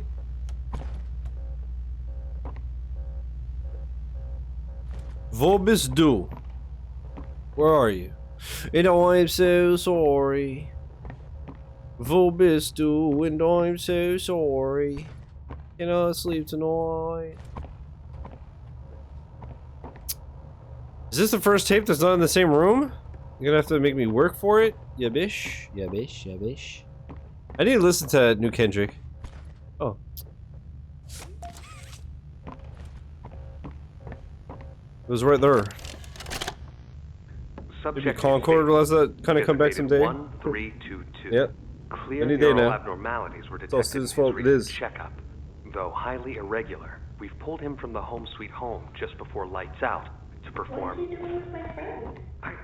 What are you doing out of bed? How did you get in here? Is Kevin sick? Why did you take him away? Yes, Kevin is very sick. Very, very sick. But we want to make him better. But he can only get better if we take him to where we can... Yeah, Sam, I mean, I'm not surprised. And then I'm sure the next Cyberpunk game will be bigger and better and... Well, do you really think he will be okay? Thing is, though, both of those games are, like, plenty big, you know? Like, I don't need 200-hour games. Learn. You know? Got our proper rest when we needed it. Same with, like, Just like Breath of the Wild and Tears of the Kingdom, especially because you got the sky, you get the depths, like the belows or whatever. Oh, okay. It's been a pleasure meeting you, Joseph. And 90% of it's just fucking empty. Your friend will be all right. When you see him again, he'll have never been better.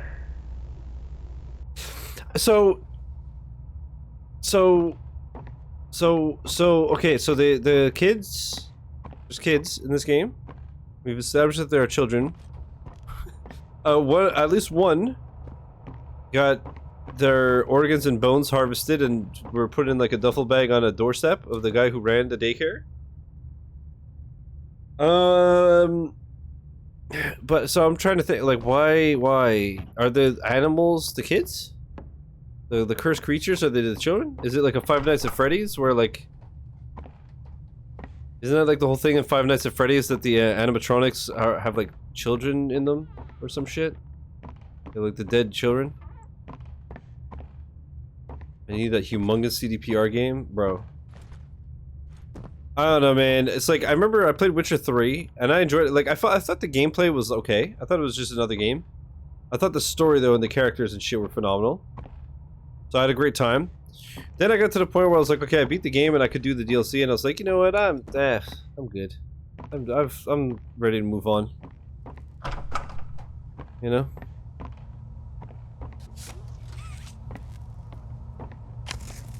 I think I played the DLC for like 5 hours and I'm like, nah.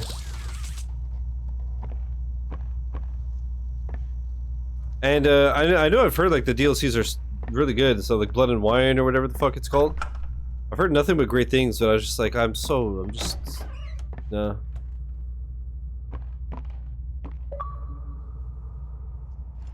Memory Lane. Oh! Oh! Find Kissy Missy in Home Sweet Home. Oh, I didn't even fucking notice you. Hello?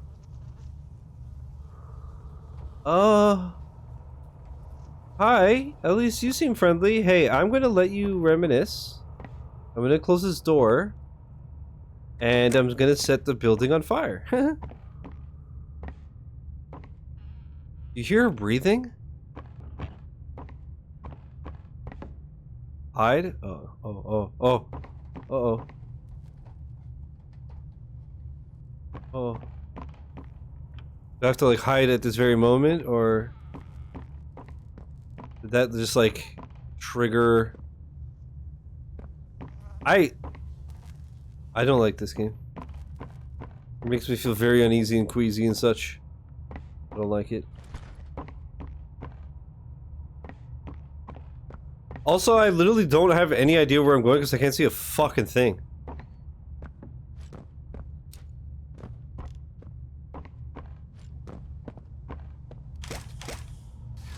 Oh.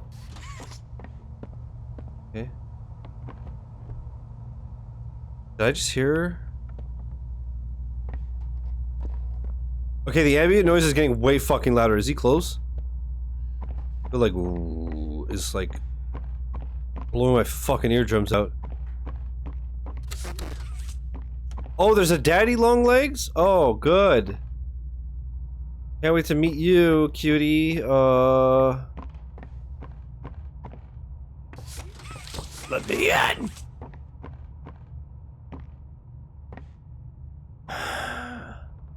Yeah, I know, Mark, and part of me is like, maybe I should go back eventually, like, now that it's been, like, 4 years. Also, at the same time, it's like, at this point, I don't give a shit, you know? Maybe. Never say never. I mean, like, I own it, so I could always just do it if I want to. Okay.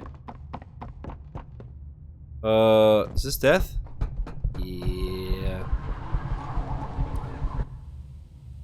Where... Hicks, are you still here? How am I doing on time? Am I super slow? In game, not in real life, because we know the answer for that one. But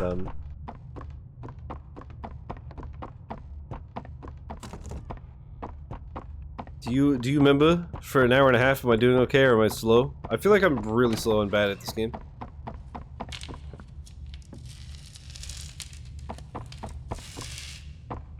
Like, oh wait a minute. Is it? Did he like just scratch this kid off? It sounded like scratching, right? Like, obviously. Also, are there no collectibles in this one? Poppy Playtime 2 had these like gold statue collectible things. I fucking hate you, bro. You're so... Okay, but now... Wait. What if I hunt you? I'm not afraid. I'm not afraid!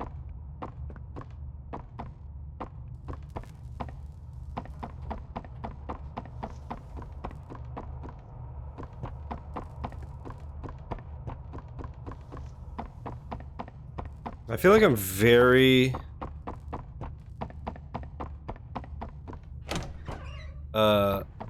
slow and bad at this game. Did I, Mark, were you ever here when I played the, like, bit from Oni Plays? Where Zach is, like, talking about the, like, I'm not afraid thing? The kissy missy? Her breathing freaks me the fuck out, and her lips. She looks like little Kim. Whoa! Okay, I found a new area, a secret, a gamer secret. The devs don't even know this room exists.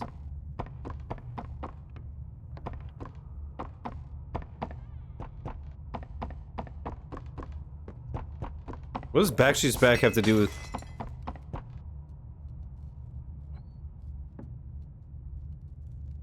anything?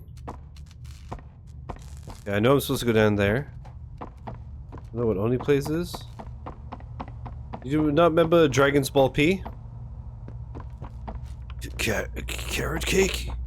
You talking about Virginia? That was Oni. Chris Oni. O-N-E-Y. What if I could find the sound bite though? Let's see. Zach, Oni plays I'm Not Afraid. He has a DeviantArt septum. I'm an idiot. What? Give me that. Oh. Where are you?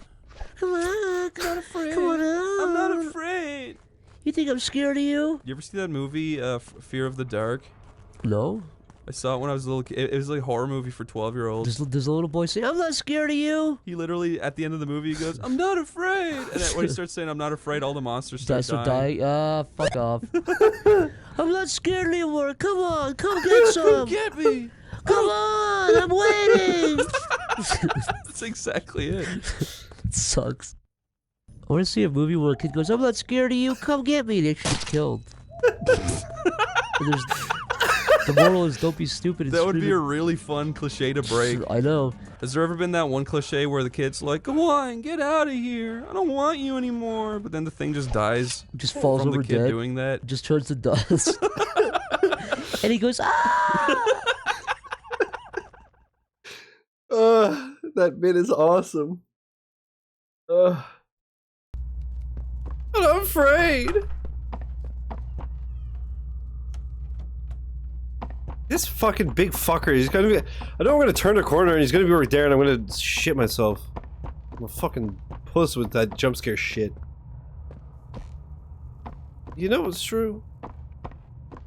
That was the hide room. There's a battery room. Where's the room where I look a battery? Make more noise, you fucking red bitch!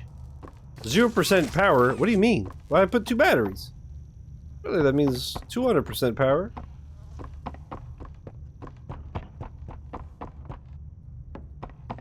You know, we could go to the main room and leave the game.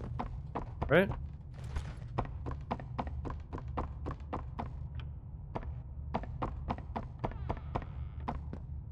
What? Just opened?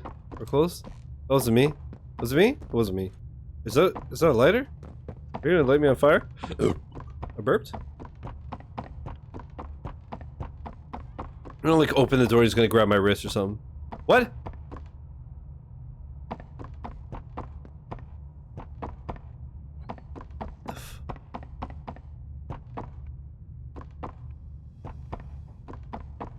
They've hit a panic. I'll turn on the TV. It doesn't matter what channel. Ah! Hicks, do you remember if I'm doing well on time? I'm, like an hour and a half in. I assume I'm super slow and bad. Whoa, what the fuck's all this? Yo, they got marshmallows into air?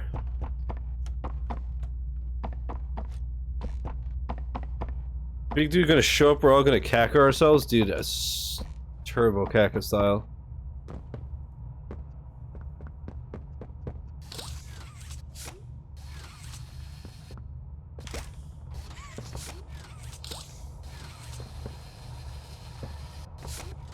I never finished it, but I assume so. Oh, I see. Played for him? Yeah, that's a good one. You remember New York in 2001? They had an event?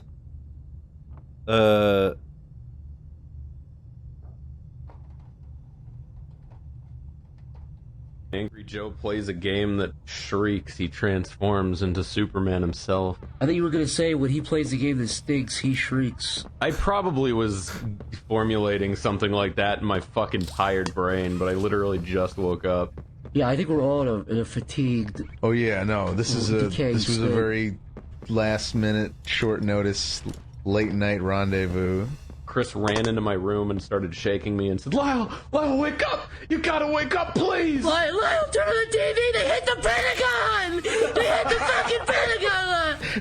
I can't get up there. Fuck! Turn on TV, it doesn't matter what channel. Classic.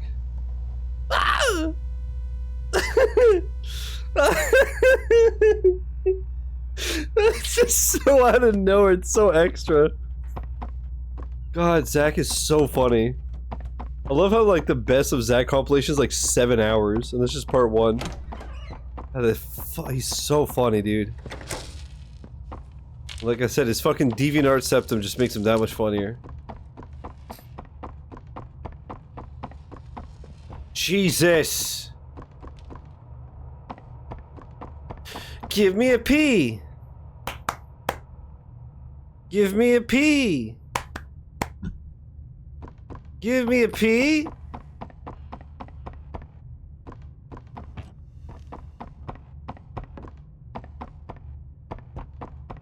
This game sucks.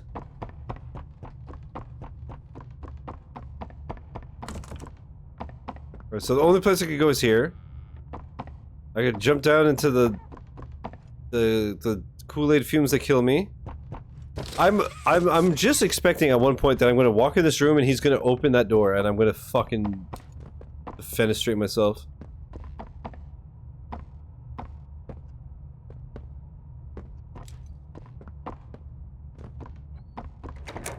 Gonna name my never child Lyle? Hell yeah. Right, he was there? Yeah.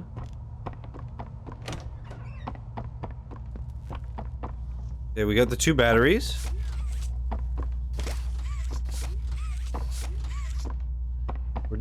We're juiced at the caboose, as it were. Wait, what? I just have to press the button? With my hand and not X?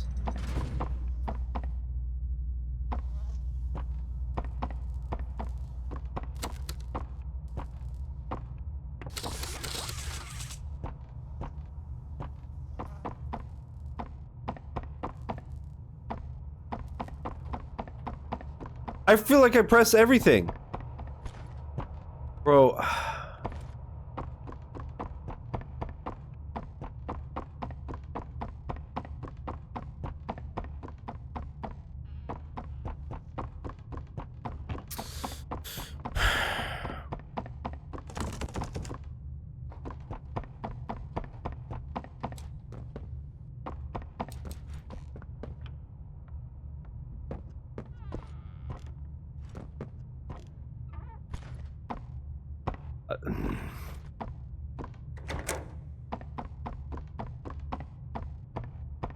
Did that save at least? It did? Okay.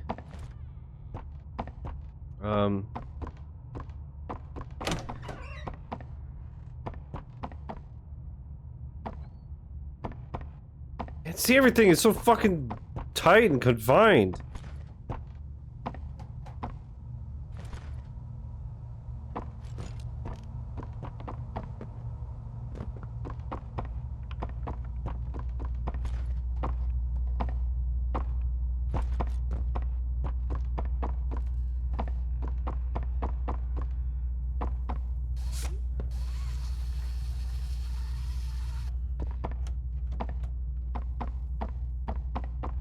Have I been in here?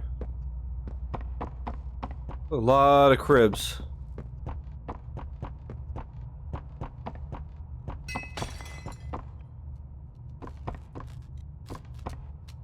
I hate it. I hate it. It's really, I just don't like it. It just ain't right. It just ain't right. I guess I gotta jump down. I was in here, wasn't I?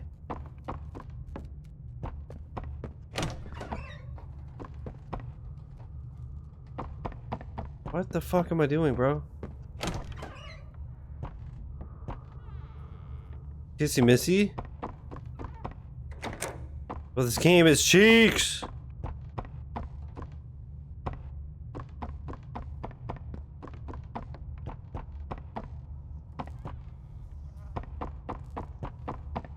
How do I go do the other fucking wire?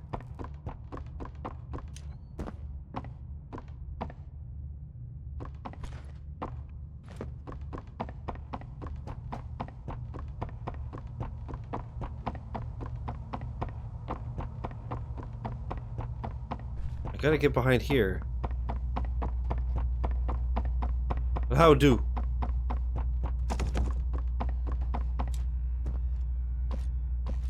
The worst part is I know I was probably like right next to that switch and I didn't activate it. Wait, how do I get out again? Did I literally just have to end myself in game? Oh, what? Oh, that makes sense. Right, I totally forgot there's a gas mask. Fucking dumbass.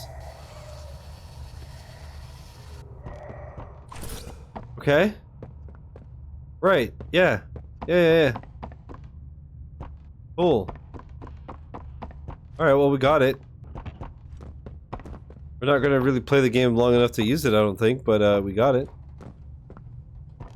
I really just don't think it's a fun game.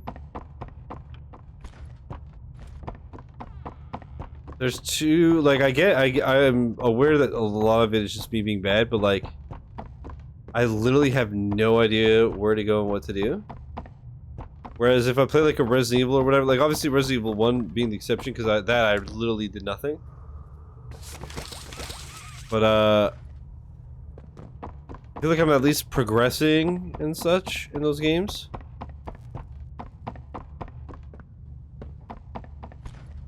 This is just running in circles until I either throw in the towel or just get lucky and something happens to work. And that is why it is fucking miserable, mate. Wait, so was this a gas room? It was? Is that why I had to do this? It's the same room?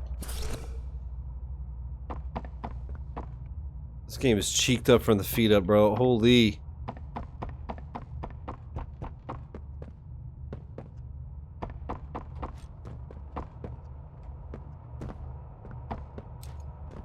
I'll give you a smooch, you'll feel better. Honest?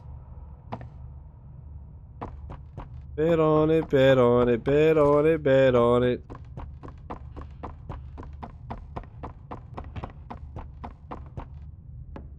Alright, well, I'm gonna go for a smoke and then to YouTube we go. This game is double cheeked up and I am not a fan. Holy, that was awful. I'm definitely not playing chapter 4. If the lore video is cool, maybe we'll watch the lore video. But I'm not gonna lie, I absolutely regret playing these games. Absolutely. Don't like them whatsoever. Let me take off the heart rate monitor.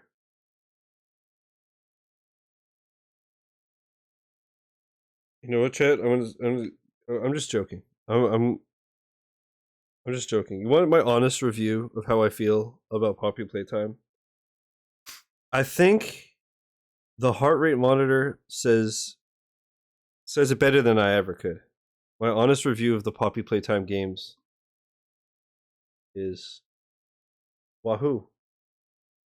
What a great gamer time. So unbelievably fun. That is why I just uninstalled part 3 and regret buying them. Because they're just so fun I can't handle them. You know what I mean?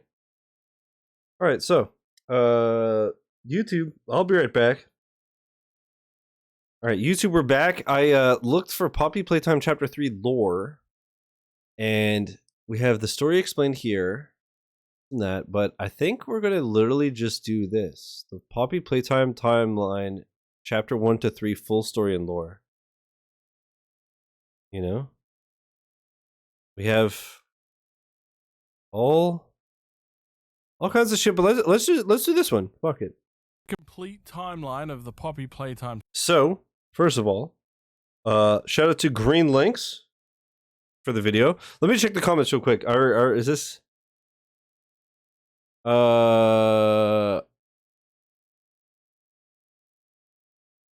okay, people aren't like, this is stupid, this is so bad. So, let's do it.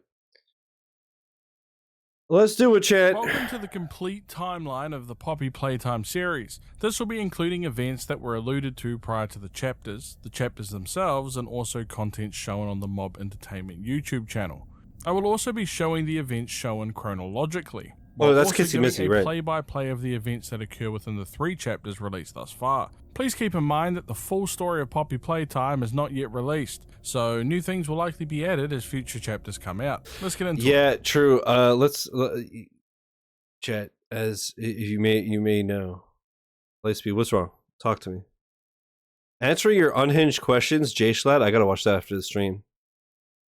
Shout out to Jay Schlatt, dude. I love him.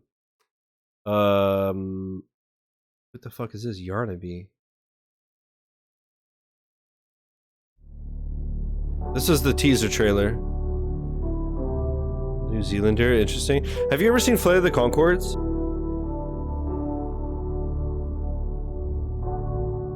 Fucking incredible show. They're from New Zealand.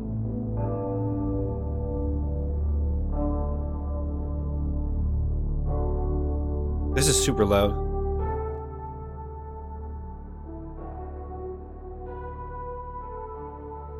Oh, it's a cute little puppy, and it's just eating other animals and getting eaten. Okay.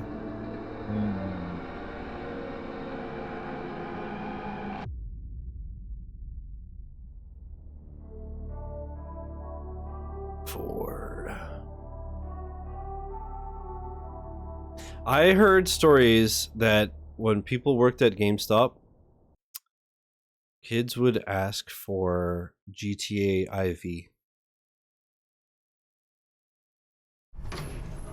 And it doesn't surprise me.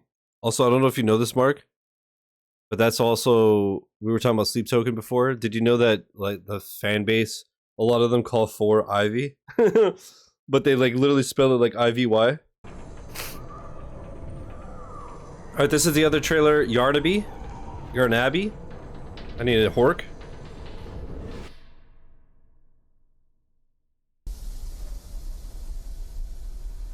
Sorry. Vest and Ivy, yeah.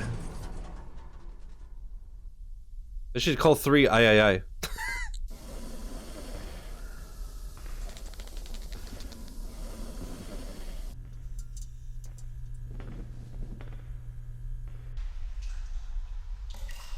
Dead Space better soon. You know what's funny? I actually scheduled it for next weekend, and then I remember there's multiple rivals, so I had to change my schedule again. Dead Space never every 32nd actual. I'm sorry, chat. I want to stream it. I promise, as soon as I can. But that game is cursed. Maybe at this point during the fucking holidays. I don't know. Play it whenever. Yeah, but like, I want to play Marvel Rivals Weekend 1. You know, when it's popping. But I can. It's just like, it's one of those games where I want to it's like a 10-ish hour game, right? 8 to 10 hours or something. So I want to do like in a weekend, you know what I mean? I don't want it to be like 5 streams. You know what, Chris? Just because you said that, here, I'm gonna leak a tape just for you. Tonight we're doing this, right? And then tomorrow and Sunday we're finally playing Franbo. Which, to be fair, let's just double check here. I go to YouTube Studio and I go to my videos and I search Little Misfortune. I streamed it May 2020, so 4.5 years ago. And so in 4.5 years, Eternal has been wanting me to stream Franbo. So we're finally doing it. This is next week's schedule. It is so random because I knew that I was going to do World War Z on Thursday with Holly and then Marvel Rivals on the weekend. So I needed one-offs for Tuesday and Wednesday. So I literally looked through my thumbnails folder, which, as you could see, is up to 146 items. And I'm going to make another thumbnail after the stream. So I was like, what of these can I do in like one night? You know? Because I need to clear up that list. It's fucking disgusting. Exactly, Hicks. This one's for you, my boy. So, this free-to-play Bleach game, Ikaruga. Game Grumps fans will notice that I made a Mike Aruba joke. I think this thumbnail is fire because of it. And then, yeah, bro, real. World War Z, Sin City Apocalypse, a new DLC after all these years. And then Marvel Rivals. And for this, I don't know all of the collabs yet, but I will be playing with Mildly Plays and with Kai. Very easy to 100% the Bleach game. Cool. So yeah, that should be fun. Dead Space in 2 weeks maybe, hopefully. Because I also just really want to play it. Okay, let's finish this trailer and then let's watch the lore video. And by the time that's done, it'll probably be the end of the stream, but we'll see.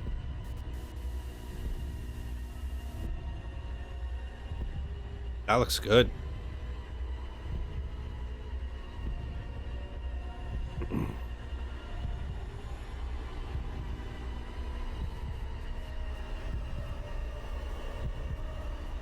This game definitely had to be influenced a lot by Five Nights at Freddy's, right?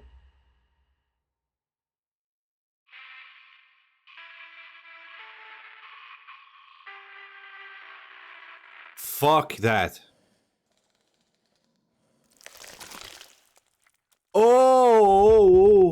I'm definitely not playing 4. Nope. Anyways, so like I said, shout out to Green Links. I'll be linking the video in the YouTube description. Also, speaking of YouTube and just links and such, if you didn't see, chat and YouTube, I made a Blue Sky finally. Once again, as with TikTok and everything else, I'm just like, I don't want to do another social media. And then I'm way too late to the game. But anyways, I made a Blue Sky. And while I was at it, I made a link tree. So you'll see my Twitter profile, Twitch profile, all that. I have a link tree because it shows like Twitch, YouTube, YouTube 2, Twitter, Blue Sky, Instagram, TikTok, all that shit. So it's just much easier. Anyways. 1930. This is the year I was born. An aspiring young inventor by the name of Elliot Ludwig founded a toy-making company, focusing on creating great products for children to enjoy. How's the audio so far, chat? All around the United Looks States like it should be good. Let me know. Playtime Corporation, or yeah, Ludwig. known as Playtime This Co, is made by soon Off-Brand became Games. the biggest and most successful toy manufacturing company in the 1930. world. What's up, Rugai? How you doing? Playtime Corporation took the world by storm due to its innovative toys. It was in the 50s that they created a doll, a special doll named Poppy Playtime. She's so cursed. Poppy Even had she's the cursed. special ability to be able to hold a full conversation with a child. A remarkable Dude, feat. in 1950, that would be Beyond just purchasing crazy. a toy for your That got me child, salty. I saw your becoming a screenshot, friend but I you didn't can have time actually to. speak I'll to, check later. And it speaks back. It helps with social skills and relationship building, something you couldn't get from any other child's toy. It's really no surprise that Playtime Co found the success that they eventually did. So she was like They gave the whole Playtime like Co. she's has many innocent different employees, all of which joined the company at different times. and all that shit, and we then know that one employee named Thomas Clark joined Playtime Co. in Also? 1955, working as a pediatrician for the children that resided within a place Playtime yeah, Co. she ended up named being like, Playtime. "I can't let you go. You have to stay here." And I was like, I saw that shit coming as soon The as I 60s saw you. proved to be a critical turning point for the Playtime Corporation. After the huge success of Poppy Playtime for Also, the I've past not stood a decade, single it time. was time for Playtime to expand even further. Elliot dedicated himself once again to creating special toys. Yeah, is the would audio go on okay? to hire two Let me more know if it's too notable loud, too quiet. employees, Jimmy Roth and Leith Pierre. Oh, I didn't Jimmy like it at Roth all, would Riga. become the chief marketing officer for the company, responsible now for I'm watching promoting Velour. the company's new toys to families around the country, while Pierre would become the head of innovation, a position very high in Playtime chain of command. In the year 1960, Playtime created the Make a Friend machine, used to create we saw every that. single Playtime Co toy for the market. It had the ability of autonomously creating toys without outside intervention. The creation of the Make a Friend machine was just a glimpse of Elliot Ludwig's incredible ingenuity, and would prove invaluable for Was it Playtime. Eli Roth again? With the Every pursuit day? to What, the create blow the up? next Poppy Playtime, the toy of Bron was created. A small red dinosaur that wouldn't have the commercial success that Poppy did, So but that's it the would lamp. prove its usefulness decades later. That's the Get a Brontosaurus look lamp. at this That guy. This is Boxy Boo, a toy created 5 years after the creation Also of Bron. movies and shit? Okay. Unfortunately, Boxy Boo was also a bit of a commercial failure, not selling nearly as much as Poppy or Bron. man, we are just flying It's through actually these pretty years. wild when you think of the gigantic time gaps between toys being created. But it's in 1979 that Candy Cat was born, a toy made with the hopes of reaching a new generation in the new decade of the 80s. Who's the Bear Jew? Oh, it was okay. in 83 that we had our first big confirmed failure of a toy idea, notably Kick Me Paul. I mean, look at this abomination. Ew. Somebody literally just drew a face on an orange. Gave it I'd arms kick and a that hat. fucker. Playtime recognized the stupidity of the design and rejected the toy, mentioning how the toy was laughed out of the presentation and that nobody liked him. Despite its rough reception the first time around, it was actually resubmitted for consideration. Jimmy Roth, the chief marketing officer, believed that the sellability of the toy would be more impacted on its name rather than its appearance. Despite attempts at actually renaming the toy, it was once again denied, and Kick Me Paul would take its rightful place in the room later known as the rejection room. That's where I live. 34 years after the creation of Poppy Playtime will come the second major selling success in Playtime Corporation's lifespan. This time the creation of a toy named fuck you, Huggy Wuggy. Wuggy, you The purpose of this toy was its ability to give children hugs using its long arms and pleasant and welcoming demeanor. It became one of it's Playtime's so most creepy. successful products. I mean, obviously, and was especially quickly after we've considered played it a now. signature toy Ugh. alongside Poppy Playtime. Yeah, the balance is good, The chat, with company the audio. looked to take a double dip on the Huggy Wuggy concept, releasing a feminine counterpart called Kissy Missy only a year later. Little is known, however, on how well Kissy Missy sold, since it's actually not mentioned thus far. It's good? Okay, thank you. It's not until the late 80s that Playtime released their new series of toys called the Swapimals. The concept was essentially two animals mixed together. Genius. Yeah. The two new toys released for this line were Catbee and PJ Pugapilla. Both sold well, but still failed to compare to the selling power of Poppy Playtime and Huggy Wuggy. Really? I feel like those in real life would fucking crush. This was and the around mixed the animals time is of a the really good employment idea. of Harley Sawyer. His co-workers would notably call him the Doctor, or Dr. Sawyer, as we would come to find out during Project Playtime. There are numerous VHS tapes found throughout Project Playtime that give us a perspective on just who Harley Sawyer was. Firstly, Harley found out that Playtime Corporation, the biggest toy manufacturing company on the planet, was actually doing secret experiments on rats. Elliot Ludwig was experimenting on a rat, changing its feeding cycles and submerging it within a gel-like mixture made from poppy flowers. He thinks that the properties of the poppy flower offer life-altering properties, and it's attempting to revive the rat after a week of being submerged within the gel. We can see at this stage that the experiments have failed, but he is interested in the idea that something larger could yield different results. Harley knew that the company could face bankruptcy if the public were to find out and they were to get sued, so he decided to find a solution to the problem. In a VHS tape, we can see the moment that Sawyer approached Playtime Co. about their experiment issues, which he believed stemmed from declining profits and the fact that lower-level employees that should have no knowledge of such experiments actually witnessed it with their own eyes. It was a lawsuit waiting to happen, so Sawyer proposed an idea of developing large toys that would increase the workforce and also cut staff costs at the same time. It also lowers the chances that an employee would talk to outside sources about what they've been witnessing within Playtime. A win-win all around. He calls his solution the Bigger Bodies Initiative and requests that he oversee and lead the project, something which Playtime eventually agreed to. They would go on to build a factory within Playtime called the Game Station. It would work hand in hand with the Bigger Bodies Initiative and Elliot Ludwig's earlier experiments. This required the testing of human subjects, notably orphans. See, it's not actually specified when the facility was created, but Playtime Co. built another facility much earlier. See, this is where I can't make the connection between testing on orphans and making toys. As an orphanage, housing orphan children in a manufactured sphere. Elliot believed it was a place that could help a child muster a smile. It contained a school, housing, and a play area for the children. The children of Playcare would be sent to the newly built game station to play games, but in reality, they were being tested. Each orphan would have a Playtime Co. toy assigned to them. Think of it almost like a moniker. They would then go through the 3 games presented within the game station, and proctors would assess their brain speed, efficiency, reaction time, problem solving, physical endurance, agility, and the strength of the child, rating them on a scale of 5 stars using nearby observation rooms. This was of course something that the orphans were unaware of at the time of playing, instead thinking that they were just playing games. It is unknown when these employees were actually hired, but at some point Playtime Co. hired somebody named Stella Graybar.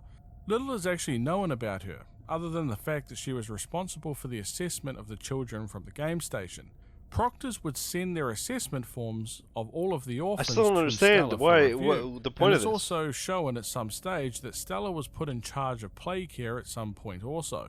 If the orphan performed well and Stella signed off on it, the child would be taken from play care from Dr. Sawyer and used in experiments associated with the Big Bodies Initiative. See, Sawyer was attempting to turn these orphans into their assigned toy at the time of testing. That's what I thought, It was incredibly difficult and required the use of poppy gas, refined from an earlier experiment. That's what I thought. The toys are the fucking kids. After the Bigger Bodies Initiative was implemented, Playtime was able to use them to fulfill a variety of jobs and tasks, ranging from security and child management within their game station. It acted as an automated process for Playtime. No paychecks, no breaks, and more importantly, no risks. This was also the year that another toy was created, this time Mummy Longlegs. She had elongated and stretchy arms it is that cool. allowed children See, to that's bind why I her hate that around I don't any like the surface games. and have her hang, This a is bit like sick. a spider. The reason for this was Playtime wanting to test their new stretchy plastic material, and they used Mummy Longlegs as a device to do so. Oh. Another significant event that took place in this year has to do with a child within Playcare named Theodore Gramble. He was a 7-year-old boy that was considered troubled by the Playcare counselor, Joel Sinclair. Theodore regularly spoke and made drawings about a friend of his. Sinclair believed this to simply be an imaginary friend, hardly unusual for a child his age. Yeah. In reality, this imaginary friend of Theo's was not imaginary at all. It was another experiment that was conducted by Playtime that was created at an unspecified time in the past called the Is this the fucking hand that took Mummy Longlegs when she got killed? Prototype, or Experiment 1006. This was the first ever successful project that Playtime ever did in their attempt at creating an ideal worker for the Bigger Bodies Initiative. Prototype has shown to have a very high level of intelligence, being able to take advantage of security weak points to get the upper hand on Playtime Co staff. Numerous VHS tapes can be found of interviews held by Dr. Sawyer with Experiment 1006 that shows its ability to mimic voices and study the different staff members at Playtime Co. Prototype was secretly speaking to one of the orphans, Theodore Gramble. He would go on to gain the trust of the young boy and convince him to steal one of the Playtime GrabPacks and use it to open a maintenance door inside of Playcare with the hopes of escape. Unfortunately, due to Theodore's young age, he did not properly understand how to operate the Playtime GrabPack and electrocuted himself on the door, requiring immediate medical intervention to save his life. Both the school counselor, Joel Sinclair, and Playtime pediatrician, Thomas Clark, collectively concluded that Theodore's imaginary friend was actually real, since 2 people were required to open the maintenance door, and Clark even reported seeing Theodore's friend with his own 2 eyes. Theodore would later be taken in for emergency medical care after the accident, with Dr. Sawyer deciding to try and implement Theodore into the Bigger Bodies initiative since the opportunity arose. They assign him the toy of catnap, despite numerous other orphans being considered for that particular toy. The procedure is said to have taken 4 hours longer than expected, but overall was successful, thus turning Theodore Gramble into the monster version of catnap. He would act as a type of protector for the children within Playcare, and have the ability to help the children sleep using the red gas developed by Playtime. This would also assist staff in taking different orphans away during their sleep, so as not to rouse suspicion from the other children, blaming their absence the next morning on illness. This is so sick. An employee named Patty Hall would be disciplined for sabotaging a retail shipment, mismatching 57 paint canisters, resulting in a huge amount of toys that would not be able to be sold. The revenue loss was significant, and Playtime Co. suggested that they had evidence to show for it as an act of defiance against the company. Patty would be demoted and sent downstairs to storage for further instruction, likely being killed down there. It would take a few months until Playtime would introduce the toy version of their newly created servant, Catnap. He would be introduced with a whole new line of toys jointly named the Smiling Critters. The line consisted They're of so Bobby Bear creepy, Hug, dude. Bubba Bubbaphant, Crafty Their Clown, eyes, man. Dog Day, Hoppy Hopscotch, Kickin' Chicken, Picky Piggy, and of course Catnap.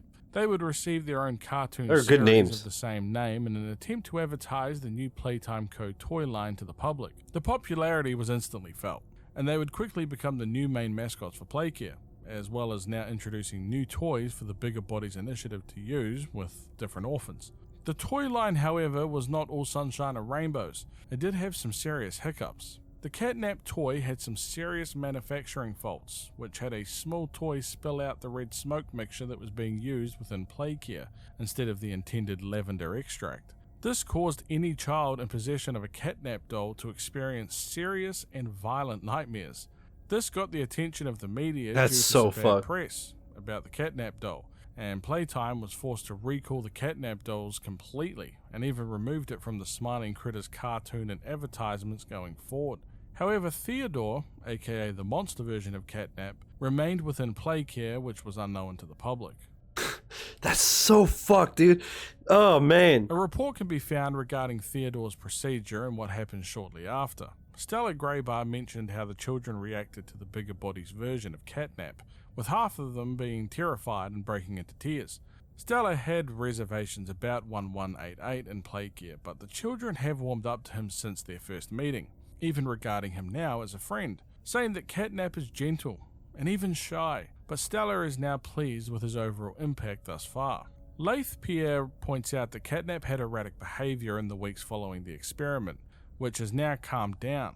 He does mention his concern, however, over the relationship between 1188 and 1006, otherwise known as Catnap and Prototype. Apparently, whenever the two are in the same room, Catnap follows Prototype around like a lost puppy, and Prototype doesn't seem to mind at all, noting the risk that Prototype could influence Catnap in the future. So he didn't lose that part of him, even though he got turned into a monster Playtime animal. employee by the name of Marcus Brickley, Jacksepticeye! played wonderfully by fellow YouTuber Jacksepticeye, has an interview with Laith Pierre regarding a sighting on a long creature with what he described having 50 legs during his shift at Playtime. This was later revealed to be the monster version of PJ Pugapilla, the toy released in the 70s under the Swapamals toy line. This gives us our first example that not all employees at Playtime were aware of the Bigger Bodies initiative, and that it was on a need-to-know basis within the company. We can also come to find out that around this stage that Playtime Co. has been successful in creating numerous other experiments that serve the Playtime factory in numerous ways. For example, experiment 1170, otherwise referred to as Huggy Wuggy, has been developed into a monster form from an unnamed orphan. He serves as the factory's security, while Experiment 1222, otherwise referred to as Mummy Longlegs, serves as the game station host and carer for the orphans while they undergo their trials. Boxy Boo, which also has a monster form, is responsible for dealing with any and all lower-ended employees that might learn about the Bigger Bodies Initiative, disposing of them so Playtime doesn't have any intel leak or potential lawsuit on their hands.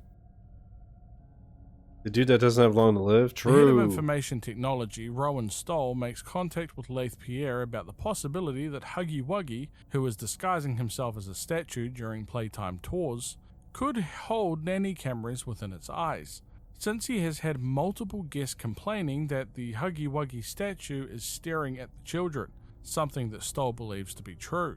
This shows that Stoll was also unaware of the Bigger Bodies Initiative at the time of this report, despite being a higher-ended employee at Playtime Co.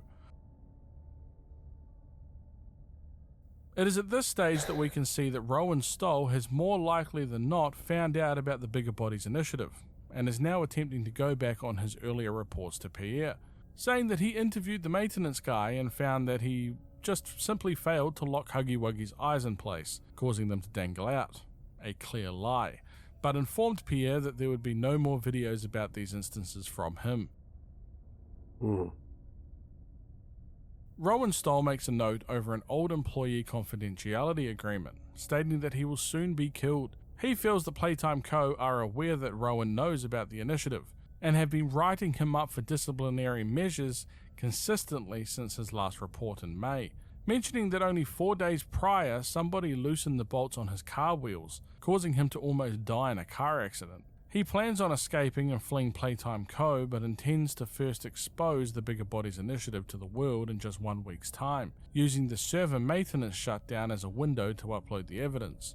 He is also aware of a creature that eats people, and believes that he will be the next target of this creature, even mentioning how Laith Pierre is now a completely different person to his normal self, and is now clearly scared of him.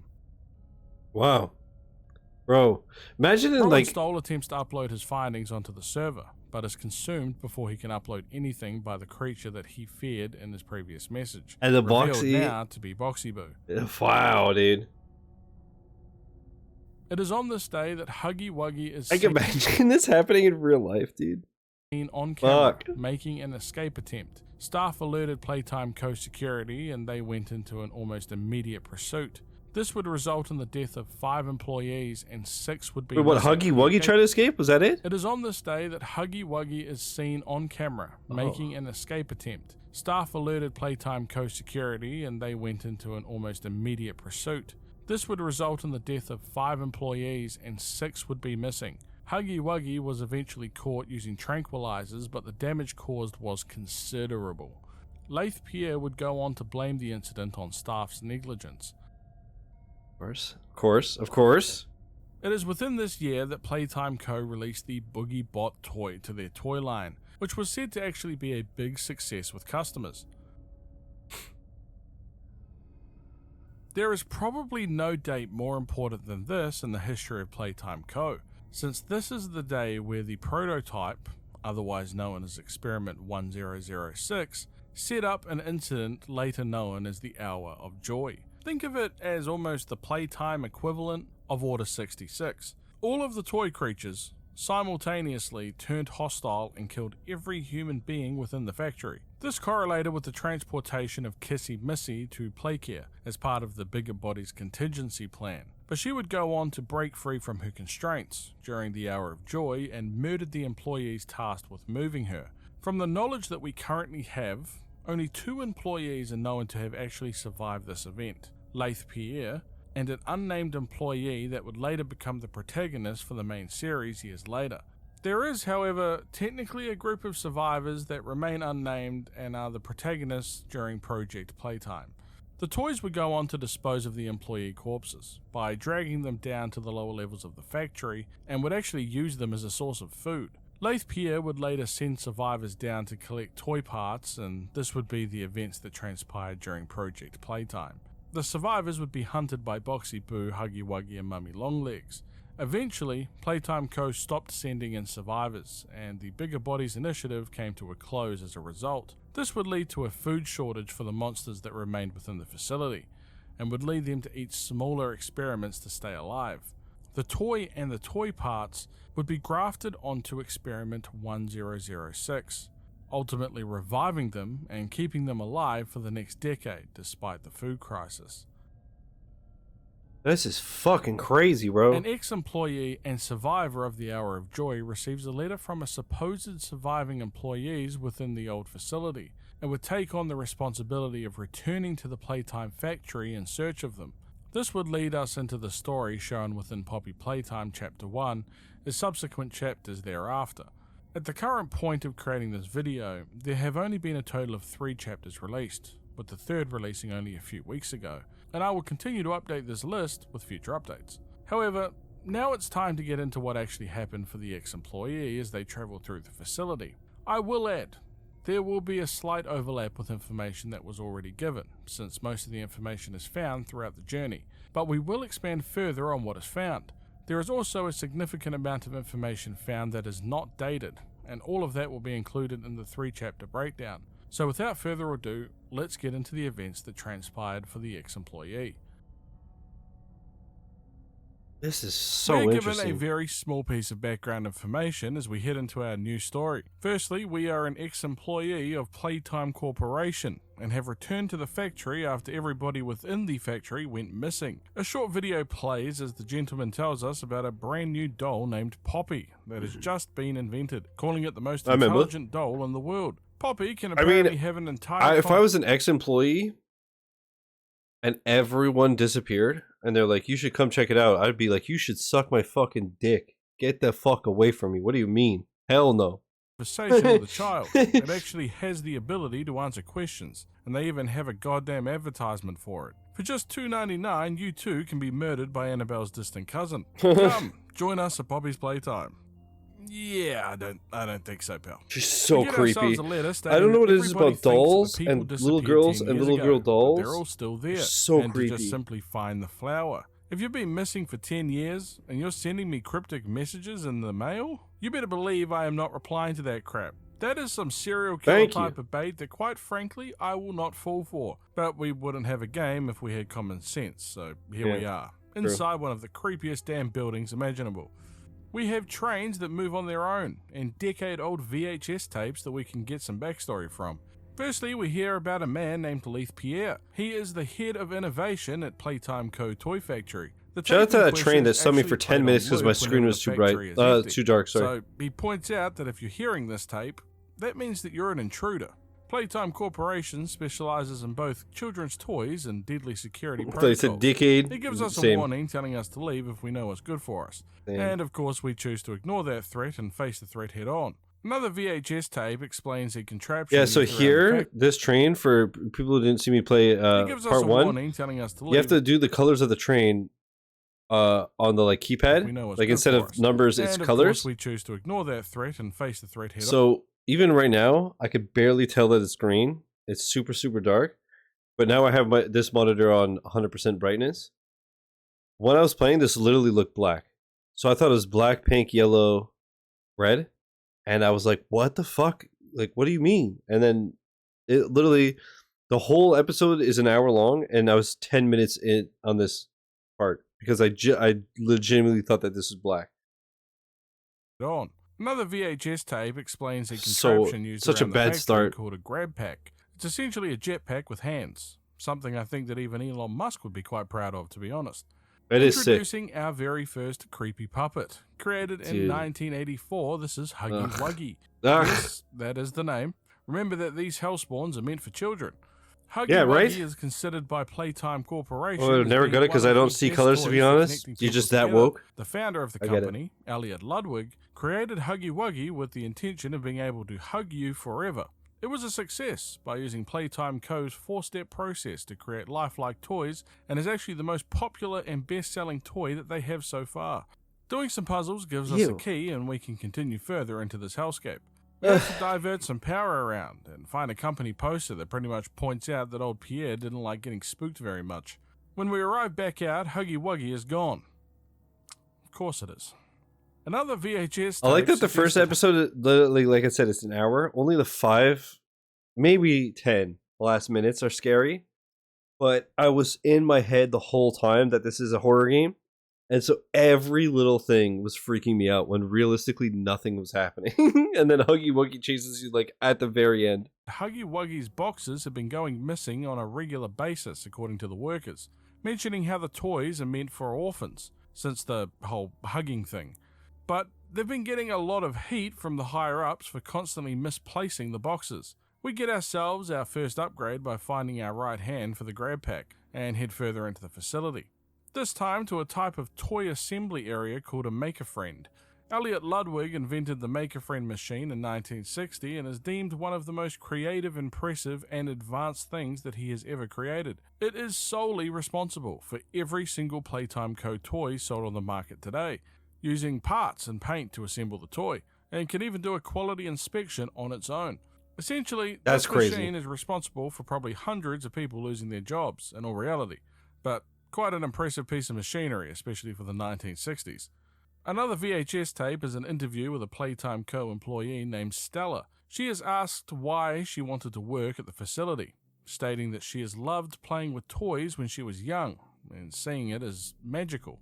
And she wanted to provide kids with the same magical experience. That's fair, Mark, but I don't know. I feel like it was all my fault, being too much in my own head more than the game. How you don't really ever stop being a kid. Your body just gets older and I think older. And that's why I don't like 2 and 3 as much, because they're longer. And like even like tonight, I played an hour and a half, 2 hours of chapter 3, and it was more me just turning in circles and dealing with weird mechanics and controls. And it wasn't so much scary, right? Like in the hour and a half, 2 hours, there was like, again, 5-10 minutes that were scary when I got like chased and whatever. But most of it was just like dealing with the game being a nuisance. Does that make sense? 2 was the same way. Like you're always expecting Mommy Longlegs to come out, and again, you're always expecting it. So it does put you on edge. But a lot of the times, it's like nothing's really happening. And while you're still a kid deep down, you just sort of get old until you die, pointing out how human bodies can't handle getting older, while things like trees can stay alive for much longer than a person. The oldest person to ever live is still younger than most trees, pointing out that being young is always relative to something else. Just the sort of morbid conversation that we need from our child toy maker employee. Yeah. Great stuff. God, We get the everything is machine up and creepy. running and begin feeding parts into the Maker Friend machine until it pops out this little cat bee thing. Using the toy, we can exit. Oh the yeah, room. that's Nobody true. can leave without a toy. Holy crap! Fucking Christ, I hate frantic riding through the tunnels. And he's so later, creepy. we can find writing on much of the tunnels. It's a cat saying bee. things Did you such see as Eternal? stop, It's turn back, adorbs. and Totes danger. adorbs. We see in Huggy Wuggy Also, I on his opened way Twitter into and the I saw depths of the your facility, which is tweet, apparently bro. hundreds of feet deep. Surprisingly, they seriously have an entire evil lair here. What is also quite interesting is the fact that Huggy Wuggy, which is supposed to be a toy, seems to be leaving an awful lot of bloodstains wherever it hit on his way down. A great lack of stuffing, which is quite concerning to say the least. Another VHS is a log of an employee in relation Eternal, to something I don't know if you've been watching this lore, it's awesome. 1006, named the Prototype. It mentions how coordination and cooperation are part of its skill set, much like the other experiments of his type, pointing out that the missing people are likely in relation to him, and that his absence was a flaw in the scientific process, since he should never have been unaccounted for. This log serves as a lesson and warning going forward to new employees. Future experiments are to be contained and disposed of in a secure location. The person speaking... Yeah, Eternal, where's the Windows Central article about Rivals of Ether 2? Let's go! Let's go! Just like the rest of them. Hello? We can find the big flower that references the flower mentioned at the beginning on the letter from the missing people. Totally not a trap at all. Not to mention our little bee cat friend from earlier is now hung from the roof with blood on it and numerous written warnings.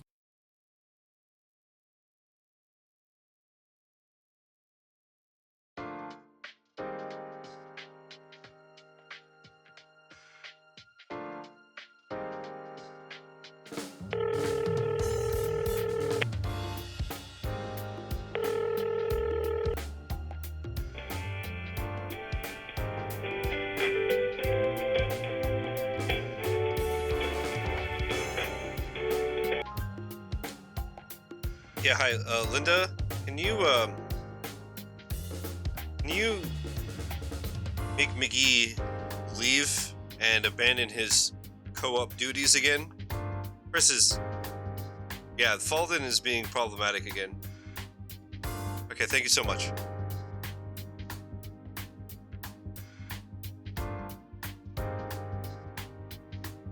Sorry, I had to take care of something real quick. What happened? Indies? Okay. So, nothing ominous about this situation in the slightest. We head inside to Did you again? No, this is a business call. Decorated area, if I don't say so myself. Look, they actually have wallpaper and lights. There is, however, a creepy room down the hall that leads directly to Chris, the what's the plan for the Poppy weekend? I hate it. Well, I mean, look at the casing. You cannot tell me that that is not a reference to the real doll.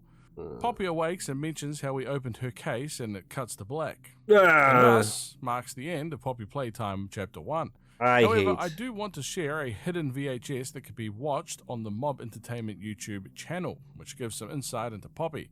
The VHS tape is titled Poppy Playtime Doll Maintenance Video. Okay, is it just me? I like, you guys are with me, right? Dolls, creepy. Little girls, creepy. Dolls of little girls, exponentially creepy. Yes? This is a fucking nightmare. And Eternal, I don't just say that because she's a ginger. It is a factor. And had a clear warning to not actually I can't even keep a straight face. A warning that we will continue to ignore, because this is a horror game. Sorry, Eternal. We will never You're hear great. any warnings. You're my favorite First dolly in step, all the paint land. her face. Second step, polish her shoes. Then we just skip 3 steps and brush her hair. Now we've thrown steps out altogether. What the hell is going on here? So it seems that Poppy also has human blood, and the maintenance person has removed what appears to be a device from her back. She is all better now. Still creepy as all hell, but better. Oh, cute. That's awesome. I'll get that for my girl. We're jumping off where we left off in the first chapter, and we are greeted with another amazing Playtime Co advertisement. This one is titled Mummy Longlegs. I will say these segments are really, really well done. This literally looks like my childhood. 2nd, 1991, and of course contains a spooky face that I'm sure Eternal, you agree. Like, this is It's actually embarrassing how long it took me to pause on this exact frame, but there you go. Nightmares, you're welcome.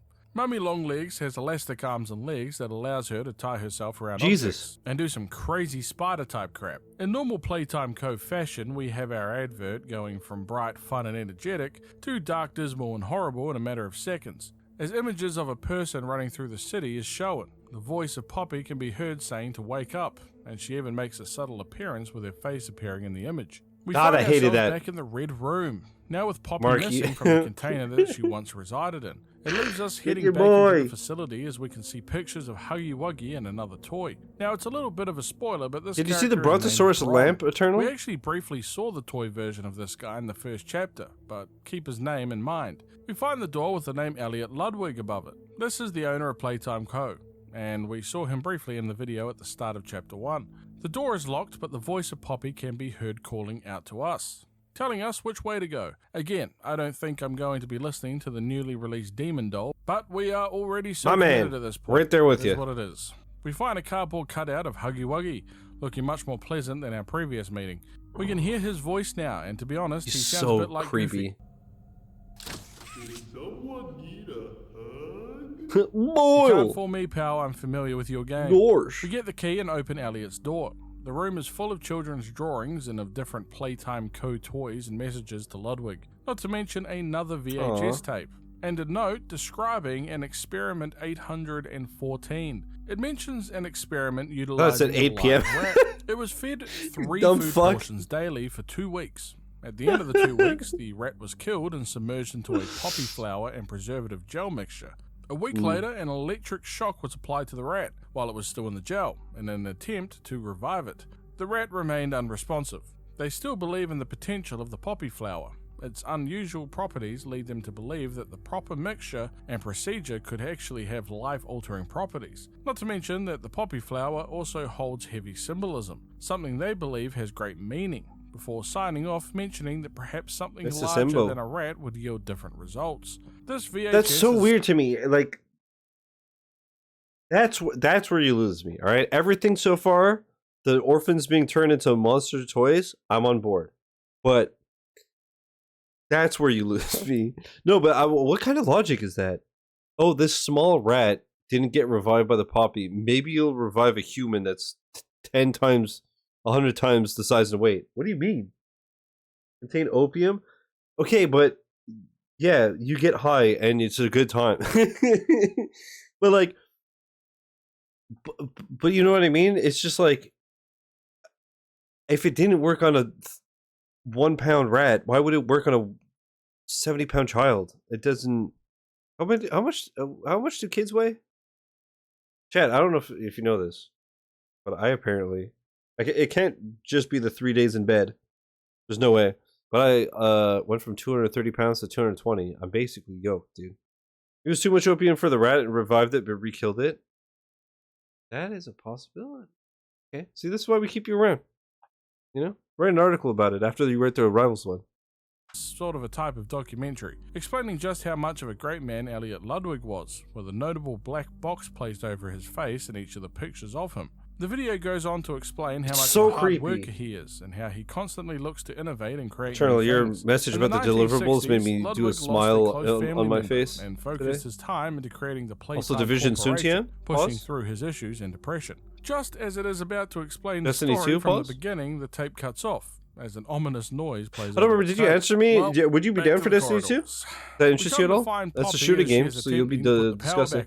Just a campaign, though. She asks us for our help in doing Not so. the 500-hour grind or nothing. On, she thanks us for freeing her and tells us that she would like to repay the favor by helping us out. I really don't remember either. The train codes that she has.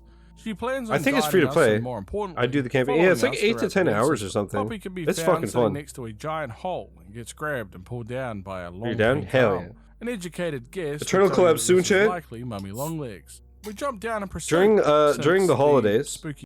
Okay, Eternal. Listen, once you feel the movement, the schmovement, if you will, the gunplay, the graphics, the musicals, bro. Let me tell you, you're gonna nut. You're gonna nut. But whatchamacallit, you said the last 2 weeks of December you have off and stuff. The week of Forbidden Miss, I have at least 3 days off. And the week of New Year, I have at least 2 days off. But I also have 2 floating days, so I'm gonna, you know, so we can do Division, Destiny. Okay, Eternal. But I wouldn't have offered it. See, this is the difference. You offer Warzone because you want me to suffer. I offer Destiny because I think you like it because it's a good shooter. You see what? That's the difference between us. Demon Doll is really our only lead out of here. It doesn't take long until we find Mummy Longlegs with Poppy. And not only does she steal our right hand, but also goes down the saw route and asks us to play a game for the train codes that Poppy was going to give us. We need to win 3 games to get the codes, and if we break the rules, she threatens to gut and eat our insides. I want to play a while we're game. Still alive. Nice. Great. Once again, a lesson why you don't go into anything abandoned with reported disappearances or deaths. It's very simple. We head into this is my problem with horror. You right? It's always the same shit. It's just the people are dumb. That's the whole problem, right? You watch a movie, they buy a house, the next day the dog is dead. You know what I do? I say, okay, this house is fucked. I'm gone. You'll find more drawings from kids with the Playtime Co toys, showing that they actually really do seem to like Mummy Longlegs. A recording is playing. I love Candy Cat. To the game station. The person on the recording is somebody called Stella, the Oh. same employee that was having a life or death crisis in the first chapter. The first room we visit is the musical memory game, which involves us building and creating a green hand that will replace our lost red hand. We end up in another room with a bunch of televisions Simon around, says, and it's we cringe. begin our game. It tests cognitive ability through sequence repetition. You see a color on the screen and a pattern. You need to repeat that pattern. Quite simple really, except for the twist that Bunzo, another Playtime Co toy, is descending from above us. It's if we so succeed, creepy. Bunzo goes further up. If we fail, Bunzo gets closer to us and we have a very bad day. Mummy Longlegs arrives but mentions how long it's been since this place has There been you up go. and running. Look at that and also dumpy. putting out Woo-wee. that old Bunzo there is quite hungry after all this time. We managed to get the puzzle done, till the point that it becomes goddamn impossible. So we hit the big old eject button, stopping the machine. Luckily, Mummy Longlegs thinks that the machine just broke and gives us part of the train code as a reward. We can come across Bron just sitting dormant. And Absolutely, not really doing Mark. a hell of a lot in the rejected room. Quite frankly, YouTube here. Where's the lie? Where's the lie? Abso-fucking-lutely, every time. Slam, dude, slam. It's so dumb. I appreciate it. It's a nice change. We find a tape and can see a toy speaking while sitting on the toilet. I was 100% convinced that this was Garfield when I first saw him. Apparently, he is just being promoted as a toy due to its disgusting nature, with the whole fact that the toy is called Sir Poops a Lot, and its whole gimmick is that it's crapping. I like big butts. The box even has a bunch of dad jokes. Management literally left a note for this thing saying that whoever came up with the idea should be ashamed of themselves. And quite frankly, I agree. But I'm not sure if the Sir Poops a Lot is a bloodthirsty demon toy just yet. But if he isn't, I'll give him a pass. He's just me, dude. We get back to the game He's station just me. and get ready for our special second game. Shitting 88 times a day, dude. I'm Remember sorry. that guy from chapter 1? Yeah, it's got to do with him. It's time to test our reaction time. A Huggy Wuggy will pop out from the holes around There's an us, achievement to do this with no flashlight. Like, these devs are so toxic. Crap out of them. Pretty simple stuff. Mummy Longlegs mentions that the toys used to have strings attached to them to stop them from getting too close to the kids, but we of course don't have that luxury. After some wuggy whacking, we get another congratulations and yet another train code. Whacking a wuggy right now, Chad? We get a visit from this friendly chap, a pink-looking Huggy Wuggy, who opens up the door for us and politely lets us through without murdering us. A step in the right direction. This toy is called Kissy Missy. Yeah, you know what? Now this makes more sense. Throughout chapter 1 and 2. Oh, this makes a lot more sense. VHS and hold up. Is that Jacksepticeye? It is. What it's Sean. The hell? I can't say I expected to see him here. Well, it's not actually Jacksepticeye. He's playing a character called Marcus Brickley, another employee here at Playtime Corporation. He describes seeing a creature during his shift that startled him. Explaining to Leith Pierre, you know that, Chad? His name's not Jack, it's Sean, like me. But his is spelled all fucked up because, you know, mine's better. Of it. Pierre tries to dissuade Marcus, mentioning that it was probably just a bunch of people. Is it Sean, but the E has like an accent?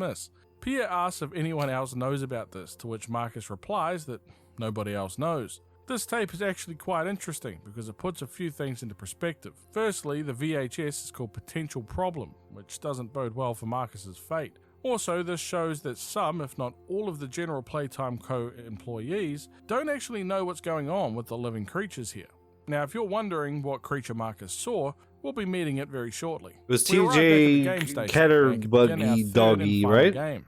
This time, statues. We can see a poster as we head into the area of a centipede-like toy. I thought this was so cute until I did this fucking obstacle course and I just want to shoot it in the head. The exact name of this is PJ Pugapilla.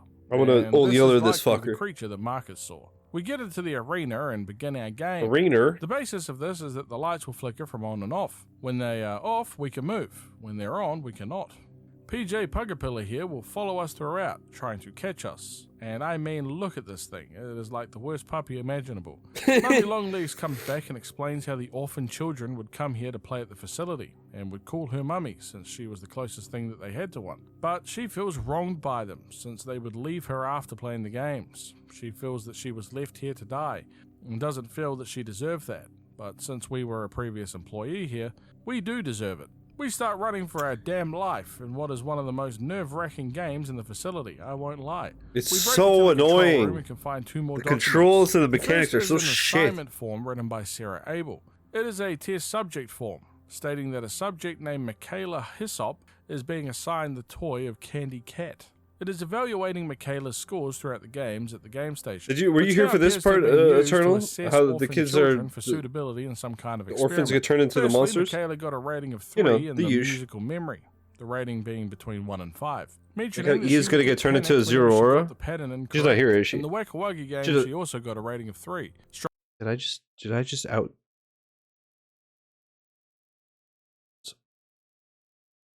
She's not here. You can still go on with the procedure? Struggling with the GrabPack and was slow to notice them in the first place, but did actually react quite quickly when she did notice them. And finally, she got a rating of 1 in the statues game, the worst score possible, since Michaela wasn't paying attention and apparently was screaming and pointing at nothing. The note ends abruptly with blood in the corner, suggesting that Sarah was possibly attacked while writing it. From the other document found was another test subject assessment form, written by Matteo Lata. It is also for Michaela Hyssop, but this time around her scores are much better. scoring a 4 in musical memory, a 3 in Whack-A-Whack, And more blood? a 4 in statues. But it also states that she lacks focus on the statues game, pointing out that there's something that's drawing her attention elsewhere. The page ends abruptly also, meaning that Mateo was likely attacked or killed at the same time that Sarah was. We head downstairs as Mummy Longlegs calls out to us, mentioning that we won, and return to her immediately so she can give us the final code. But it is pretty damn obvious that we would not survive that encounter, since she openly states that she wants to kill us. We find another document upstairs, this time a transfer request for Mummy Longlegs, or otherwise known as Experiment 1222. It even states a real name, Marie Payne. It points out that she acts violently towards staff, but motherly towards other experiments since she is very protective of them.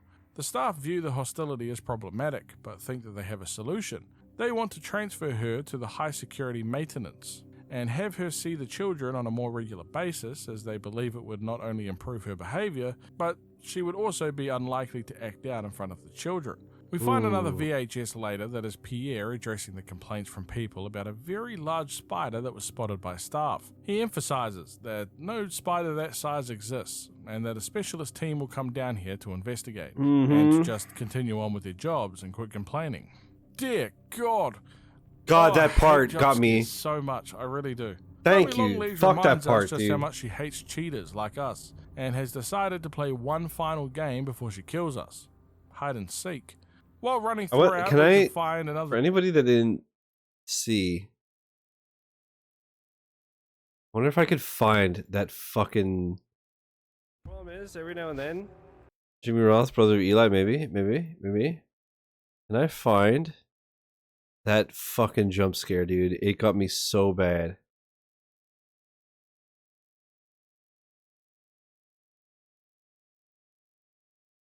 Around here. I guess it's gonna be too hard to find that one specific. Bro, it got me so bad. It scared the shit out of me. No, what'd I just do? Fuck. To the control room and can find 2 more documents and get ready for our special second game. The live screaming and pointing at nothing. Music in that encounter. She kills us.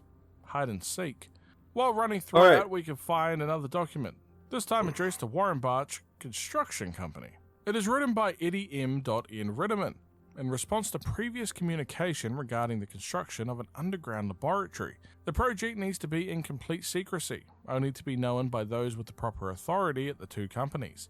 Eddie offers $100,000 in exchange for the secrecy, and is also willing to provide excavation. At the time, that's like $15 trillion the now. more independent that they work, Or 3 the more Dogecoin. he is willing to compensate them. It needs to be built within a 12-month period, but more than anything, it needs to be done correctly. Oh, he is Eli This Roth? is likely That's the awesome. experimentation area that was mentioned earlier. We keep going into the facility and enter an incinerator to hide from Mummy Longlegs. I don't know how that's meant to work, but sure. Turns out it doesn't do much, since she pops back up and continues the chase. That jump scare got me so motherfucking bad as well. Probably even worse than the last one. That is until we lead her into a compactor, which And screws her up. this is why I streamed fucking chapter 3 today and had such a horrible time. Because she was like, don't let him take me or whatever. Something wicked. A hand that resembles Mr. Scissorhands or Freddy Krueger appears and gently pulls what is remaining of Mummy Longlegs under the door. We can find another VHS tape in the next area, Experiment 1006. Another motherfucking resub. Max that cat, thank you for the 61 months. Experiment almost Appreciate you. Welcome back. How you doing? Security measures in his room, using pieces to create a laser pointer, which he then used to disable the security camera. This gave him exactly 28 seconds of being unmonitored. When the security camera came back up, the room was empty. A specialist member went in to check and found 1006 hiding in the blind spot of the camera, still within the room.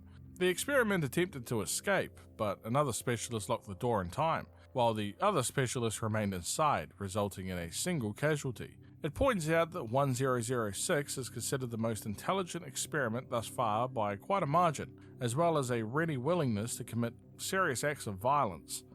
We now find ourselves above the game station and collect the final Thanks again for the train reset, code, bro. Not to mention another document asking for windows in the game station, since there isn't any. I won't say much more on it, since it really doesn't add anything meaningful to the lore, but Hey, Dr. The Matthew law. Wason wants some windows. Do with that what you will. There is also a guide to proctoring in the game station. This is likely who Sarah and Mateo were. It gives a step-by-step guide on what they wanted as well. Report to the control station while keeping a minimal distance of 20 yards from Mummy Longlegs due to the hostility mentioned before. 8 AM the train arrives and all the children will be put inside the game station at once. The game order is the same as we did them. Musical memory, then Whack-A-Wuggy, and finally statues. One child should play the game at one time, and their performance recorded as relevant.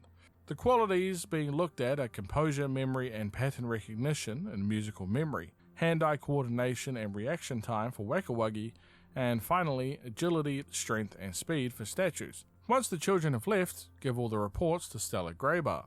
We speak with Poppy, who is much more monotone and creepy than before, which I didn't even think was possible. She seems pretty happy about Mummy Longlegs' death, and tells us that it's time for us to leave using the train. We enter the code and begin our journey. The train here really reminded me of the train that we saw at the beginning of Chapter 1 that was moving on its own. Oh yeah! Poppy thanks us Good again call. for saving her, calling us perfect. Too perfect, in fact, to leave, and changes the route on the train. She goes on to say that she's been waiting so long for somebody to open up her cage. She intends to set things right and believes that we will do whatever we must to help her. The train begins going very fast, and we attempt to slow it down, but it ends up crashing instead. The screen fades to black as Chapter 2 comes to an end. However, just like the first chapter, we have special VHS videos that can only be found on the Mob Entertainment YouTube channel. Firstly, the disappearance video. A man is seen driving a car while talking on the radio. He mentions that they have eyes on 1170 heading southbound. They are trying to cut him off, stopping him from getting to the public roads. We can also see cam footage from the 18th of June 1992, of which 1170 runs from the facility, which 2 staff members saw and hit the emergency alarm. We can see that 1170 is Huggy Wuggy from the footage. Within 3 minutes... I wonder if the final boss of the series is going to be Prototype as an abomination with parts of all the other toys. That would make the most sense and be fucking sick. Or, as he's the most intelligent and whatever, he kind of has them as ads. You know? Security staff and like vehicles minions? have begun pursuit, and it's mentioned that Huggy Wuggy has Like traveled the cat over bees half and the a mile in brontosaurus and all time that. frame. They find him and prepare themselves as Huggy charges the car as the security team shoots tranquilizer. Find him and Okay, prepare I themselves cut as at the... Huggy Oh charges god. the car as the security team shoots tranquilizer. Not cut, I drank at the wrong hitting him time. once in the left leg, but Huggy flees into the woods. They continue on foot and expand the search zone into nearby residential areas. But the increased range has caused issues with the team's radios. Now, 1 entire hour after 1170 escaped, we can see cam footage of one of the security members that gets was a ambushed dead by Huggy Wuggy. I won't lie. deer or caribou or something? These Fuck tapes that. are 1000% scarier than the actual game moments. Uh-huh. These toys are no joke, man. In total, Huggy Wuggy killed 5 people, and there is now 6 people missing, all while sounding like the most horrific creature known to man. It took 4 hours to finally locate and successfully sedate 1170. The second tape is called Relocation, dated August 8th, 1995. This is the the staff is creepiest tasked shit. with moving the giant from storage, the giant being Kissy Missy. They strap her for transport on a bunch of boards and load her onto the train. The tape has been God, tampered with and just this is fucking creepy. Ugh. I hate that. on a bunch of boards and load her onto the train. Ugh. The tape has been tampered with and has changed the 4th step to loosen the straps binding Kissy. We can see that this is likely the train that we rode at the end of Chapter 2, moving Kissy Missy, while more steps are changed in the tapes. Once arriving at the location, we can see the staff dead alongside Kissy Missy. The final video is called Restoration, as we get a glimpse into the experiment room of Playtime Co. It mentions a test subject named Thomas Clark. He is 59 years old and is dying of cancer, and also notably a previous employee of Playtime Co. since 1955. He has even volunteered himself for experiment, codenamed Bigger Bodies Initiative. The staff can be heard speaking to the Bron toy, asking if Thomas can hear them, and Bron moves his eye. He is even given the 1199 experiment number, and he has displayed cognitive ability, but it is estimated to be roughly half the intelligence level that he previously was. That shot of the face and the eye, to me, was so fucking creepy. That looked too real. Himself for experiment, codenamed Bigger Bodies Initiative. The staff can be heard. Oh, that eye! Oh, that's so fucked. And Bron moves his eye. He is even given the oh fuck! I hate that. Number. That's crazy. And he has displayed cognitive That's ability, so well done. But it is estimated to be roughly half the intelligence level that he previously was as a human being. The staff believe that he probably fails to comprehend what is happening to him and how he became a toy. It's also noted that other experiments have noticed that 1199 is different. We can see footage of 1199 as the other experiments all surround him and actually attack him, almost killing him. The security team jumped in and stopped it, but 1199 still sustained considerable damage, particularly to his thyroid and throat, which were completely devoured. 12 hours of surgery was required to save his life and is now kept separate from the other experiments, and what I would personally describe as a worse fate than death. Fuck that, dude. We open up. Okay, before we go into chapter 3, I gotta pee again. And now I've been drinking too, so I kind of want to smoke again. We got time. I'm another smoking a piss. Sorry. Be right back. But I wonder if they knew he was different and attacked him because he was 59 and not a child, and every other monster is a child. That's the only thing that makes sense to me. Or, even though he was half as intelligent as he was as a human, you got to think that a 59-year-old is most likely way more intelligent than 7-year-olds. Even if he's half as smart, right? A lot more intelligence, a lot more wisdom and such. So, and also, not I say that maybe well, actually, they didn't mention anybody else having half the intelligence. Maybe they're not intelligent enough for it to affect them, or it's the age, or the cancer, right? This is so interesting. This is so interesting. I kind of wish that I just watched this instead of play the games, you know? But I'm glad that I'm doing this because now it's kind of like been a palate cleanser and washed out the bad taste out of my mouth, because playing chapter 2 and 3 was so not fun. But watching this, I'm like, Poppy Playtime fucking rips. And like I said, chapter 4, I'm definitely going to like watch a lore video, but I'm not playing it. But anyways, be right back. Alright, YouTube, we're back. Death we open. Smile every day. That's a bar. I'm going to get that tattooed on my face. Up with an entire animated short of the different toys at Playtime Co. called the Smiling Critters. Is it just me, or is the design choice to go back to having the entire eye black while the eye itself it's so is creepy. white just adds this chilling undertone to these characters? That's what I said from the I like this guy. Falling asleep due to the loud winds outside when a knock at the door shows another toy arriving, much to the delight of the others. God, It's so using a kind of what I would presume is a toxin. It okay, causes I'm them all gonna to fall say asleep in the most horrific these way. devs, the best part of this game, these games, the series, the character design is fucking incredible because they're so good at doing like, it's supposed to be a cutesy toy, but it's creepy as shit. They really, really nail it. Possible, and it cuts actually, to a Eternal, news you're an report, artist. as What do you the think? Reporter mentions how the new catnap toy might be dangerous for your children to play with. It was intended to release with the same toys featured. Damn, his beard's almost as thick as mine. As they begin to sell in stores, but it's now facing controversy due to the inclusion of catnap. See, catnap seems innocent enough at first glance. We pull his tail and he seems to spray something from his mouth area of the toy. Yeah, it's cat piss. It makes you love them or something. Things have begun to take a turn for the worse since parents are reporting that their children are experiencing strange and violent nightmares. The one thing in common among all of these children? The catnap doll. It's Personally, so after watching the end of that cartoon, it seemed pretty This damn is like the obvious Care that Bears there if is you're on a something bad much more trip. sinister at play regarding that damn company. But at least the parents are finally starting to clue in. Playtime Co. have recalled every catnap doll released within the Smiling Critters line, and even removed him from all the promotional material. While the cause of the nightmares and dreams is still uncertain, it's clear that your children are not safe with catnap. Cue the title screen.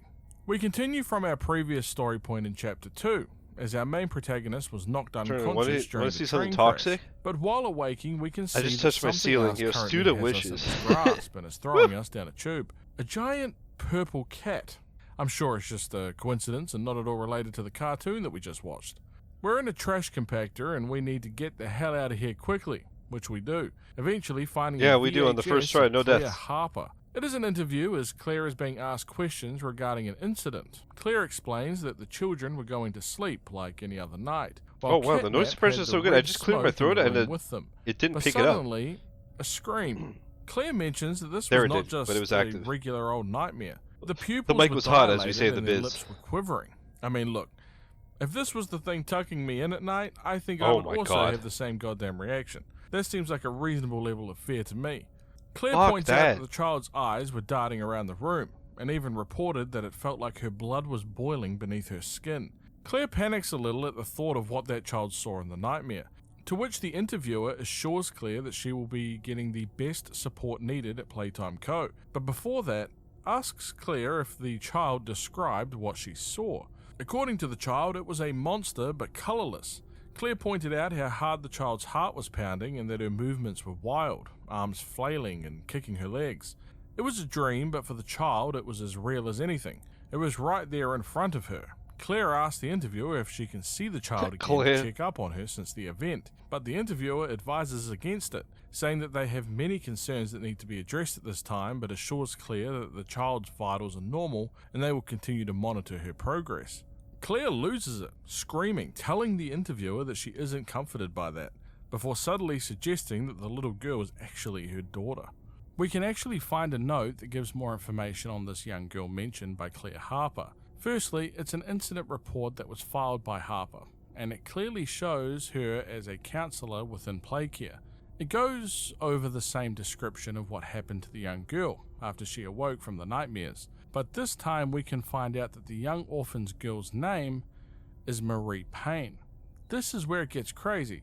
Marie Payne is the same name given to Mummy Longlegs, meaning that the young girl that was experiencing the nightmares and required medical aid is the same orphan that Playtime Co. used to create Mummy Longlegs. What the fuck? It also mentions that a bunch of boys have been picking on Marie, teasing her during playtime. Harper says that it should be addressed, before warning Playtime Co. to not allow anything to happen to her little girl again. We find a phone on the wall ringing and a young child answers. He mentions that he doesn't want us to die and that we look lost. I'm curious to see plan who on Ollie is. helping us, providing I us a battery have in order a to get out fucking of the- theory. Prototype can mimic voices, yeah? And I kept saying that I'm convinced that Ollie is setting us up. What if Ollie is Prototype setting us up? Okay. Anyways. The room. We can even find the train wreckage from before, to which the child points out that Catnap found us in there. He says how mad we must be at Poppy for trying to stop us from escaping, but emphasizes that she needs our help. They need us, and we are their mission, believing that we could save a lot of people. We're pointed towards a place named Playcare, a home of Catnap, and it's mentioned how there used to be 8 of the smiling critters, but now there's only Catnap left, and that Playcare is his church and hunting ground. This, by the way, is a great big example of why we should not go there. Avoid that place at all costs, please, for the love of God. Yes, thank The kid you. introduces himself as Ollie as we head down the tunnel. We get inside a tram as it begins to move, and a film is played. The film in question is narrated by none other than Elliot Ludwig, the creator of this place. He goes on a big speech about a particular thing that he believes the world needs more of. Asking Smile. different people, he got a variety of answers, including money, consideration, and faith. But for him, the answer is smiles. He points out that a smile is hope, love, and understanding, and he loves nothing more than being the reason that a child smiles. Creating a world with more hope and love. A place where children can smile. What's the most and be important thing to you protected. guys, Chad? A safe home. For me, it's primers in chat. Playtime Co. created Playcare, an on-site orphanage. It is its own community and ecosystem beneath the facility, a place dedicated to ensuring a child's smile. I do have to say, by the way, that this sequence really felt inspired by the opening sequence of BioShock. Think about it. The creator of the world giving their world perspective that leads them to create good their call. optimal world. The slow panning shots. I only played like narration half an plays hour in the Bioshock background. because I Not to fucking mention hated that it, both but I remember worlds that. being under something. Rapture That was being underneath said, the Bioshock ocean, hidden Infinite, away from the rest of the amazing. population, much I like stacked that Playcare, bitch. hidden below the facility, away from everybody above. Oh, and also, who else did we speak to over a radio that guided us through the city? Just a thought. When we arrive, it's actually not too bad at first. Was it Ollie? That is until you Or take just 2 like a steps and can see the blood on the person on the stairway. phone? Nice. Ollie rings and mentions that kids used to live down here, and now it's a mess. Yeah, no crap. We need to head down below the central statue. Oh, look at that fucking face. Look at that mouth. And this place is quite large. We can find these little boards that show different members of the Smiling I Crews, really like the names including too. Picky Piggy, Hoppy Hopscotch, Crafty Corn, Bubba Bubbafant, Kickin' Chicken, Bobby Bear Hug, and Dog Day. The one missing They're due to so the run good, was right? Catnap, of Eternal thoughts? We get the key from Ollie and head to the one place that every good orphanage needs. The gas production facility. This is the place that creates the red smoke that Catnap It's is Lightspeed's breathing room. out. Hey, yo. Ollie needs us to divert the remaining red smoke to the left instead of the right. We go about all the puzzles, but somebody turned off the power right before we could get the gas to go to the left. And now we need to turn on the backup It's generator. the Tic Tac and which water station. requires us to go to the terrible haunted house up on the hill. Inside are pictures of some of the children that once lived here, and rooms filled with that red gas from earlier. A radio can be found, and when played, it mentions that the body of a young boy was found on the estate of the late Elliot Ludwig, showing that Elliot Ludwig is no longer alive. The child's identity is still unknown, but the remains of the child were found in a duffel bag upstairs in the house. It was reported by police on the scene that the remains had been disturbed, since key skeletal fragments and even organs are missing from the body. It is still open to the possibility that the extraction of organs and bones could have been the cause of death as well. Playtime You think, Corporation Eternal? were contacted for a statement. I don't know, I keep regarding saying the Eternal. news and responded with this, and I Chat. quote, "It's sickening. She was the Elliot last one that Ludwig typed the was a message, great so man, and in my head those she's who the only knew one him here. understood that he was not capable of such violence, let alone what others now claim. He had a deep love in his heart for children like this one, making the actions of whoever planted this body all the more sick. We look forward to declaring his good You're- name both yes. in the public eye and You're- in the eyes you're of what we the call in the law. biz, phone can be a heard real one. ringing down the A corridor. homie, if you will. Ollie's on the other end telling us to run. And oh, Speaking of my. homies. Yep, right with you on that one, Ollie. Speaking of homies, next weekend when I play Marvel Rivals, I think I already mentioned it, but I still need to see, like, you know, who's going to be like in and out of the sessions and such. But next weekend when I play Marvel Rivals, gonna at least play some with Mildly Plays yet again, my homegirl, and with Kai, Kai. And also before that on Thursday, I'm streaming the next 2 Thursdays, by the way.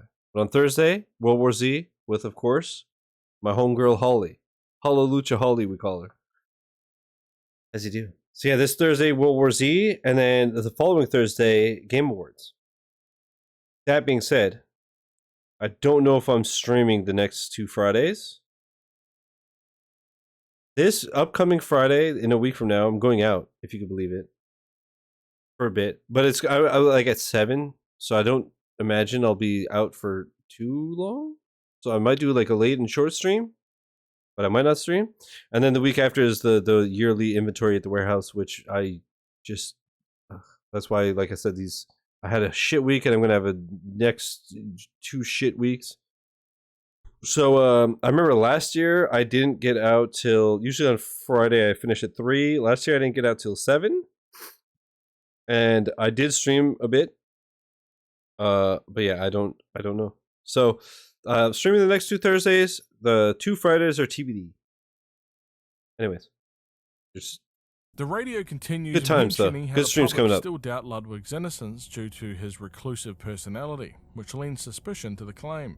His neighbors even mentioned how he would return to his home at strange hours of the night and would depart again before the sunrise. The drastic change in voice is a nice touch. Sunrise. Some believed he was sick.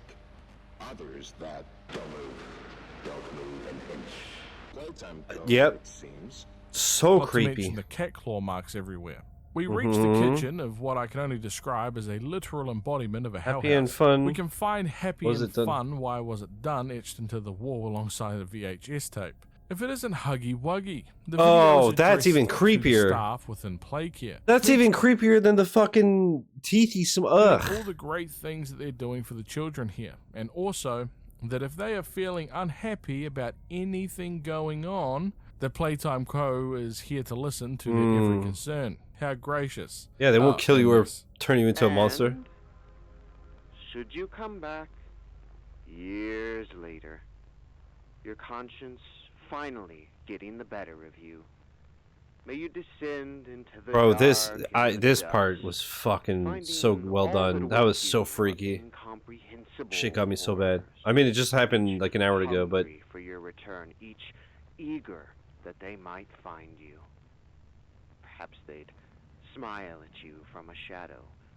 Their smiling mouths full of I have to show this part to my mom after the stream because she loves laughing at me when getting scared. patiently for their turn at a warm welcome.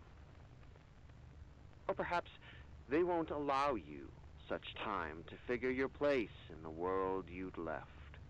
A world that's theirs now. It reminds me of you in many ways, Eternal. You know, like the part of like you enjoy my suffering. Yeah, that's some straight paranormal it type of stuff. Dear God. It catches us, and we awake back in the house. Scripted It's loss. likely that we saw the nightmare due to the red gas from earlier. A neat observation Oh, is yeah. the cardboard cutout of Mummy Longlegs. These cutouts have been scattered throughout each of the 3 chapters. Upon pressing the button, you get a nice little voice line. But this one of Mummy Longlegs doesn't actually say anything. Same as Daddy Instead, it's Longlegs. just static, making me wonder if this is due to Mummy Longlegs getting badly hurt in the 2nd chapter. And Badly if their hurt? fate relates She got to the killed, brother. cutouts, does that also mean that the voice talking is not a recording at all? Instead, it's the actual creature. I guess the smiling critters would have been static also if that were the case, but hey, maybe they're still alive. We use a gas mask to traverse the rest of the house, since the red gas is everywhere, and we find another VHS. This time it is about Subject 1322, who was pulled from Home Sweet Home due to abnormalities in his neural signals. We can hear a voice in the background ask the narrator what Kevin is doing here, asking if he is sick and why he would be taken away. The narrator is clearly concerned, okay, we did but this, assures yeah. the voice that Kevin is sick and needs help getting better here. He assures the child, who is revealed to be named Joseph, that his friend Kevin is getting the best care that he can. Randomly in one of the rooms, we can find Kissy Missy just sitting, looking at a picture of a child. Considering what we know about the experiments taking place, Is it her? I wonder if that child was actually her. Another VHS can be found of a bunch of young children asking their teacher who was picked. The teacher informs the student that Dr. White has selected Samuel Lee. Ominously, the teacher asks the class to give Samuel one last goodbye as he heads off with Dr. White. We are to presume that that is young Samuel there in the video. Oh God, it follows us around. I couldn't even imagine trying to get sleep with that thing in the room. Those poor kids. We get the hell out of the house for obvious reasons after starting up the backup power. As we leave, however, Kissy Missy grabs us and holds us to the ground. But thankfully Poppy jumps in and saves our ass from being toy food. Poppy reiterates that we can help them and is thankful that Ollie has helped us get to where we are, and mentions that he is the only reason that they found us at all. She rides on Missy Kissy's shoulder like she's Pikachu and asks us to follow her so she can give us an explanation. Poppy opens up a secret door that has a notable flower on it. The same flower seen at the secret door in Chapter 1, and the letter that we Poppy flower. received back there in the first place. She goes on to say that she isn't our enemy, but she also cannot allow us to leave since what is happening here is bigger than all of us. She needs revenge against the monsters who have hurt us. She points out that these creatures are just simply tools of the prototype, the real head honcho behind everything that is happening. The prototype is the claw hand thing that took Mummy Longlegs in Chapter 2. We turn the power back on for Playcare as Poppy mentions how the prototype is the reason that she was locked away in the case for so long, and that it would not allow us to leave alive. She wants us to kill the prototype, since we're proven to be capable, since we killed Huggy Wuggy and Mummy Longlegs thus far. Catnap can be When did we heard kill as Huggy Poppy Wuggy? leaves, mentioning how Catnap is the prototype. killed Huggy final Wuggy? obstacle.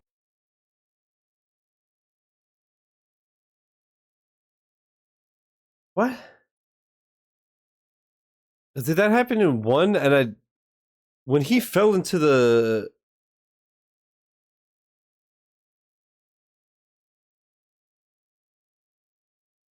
At the end?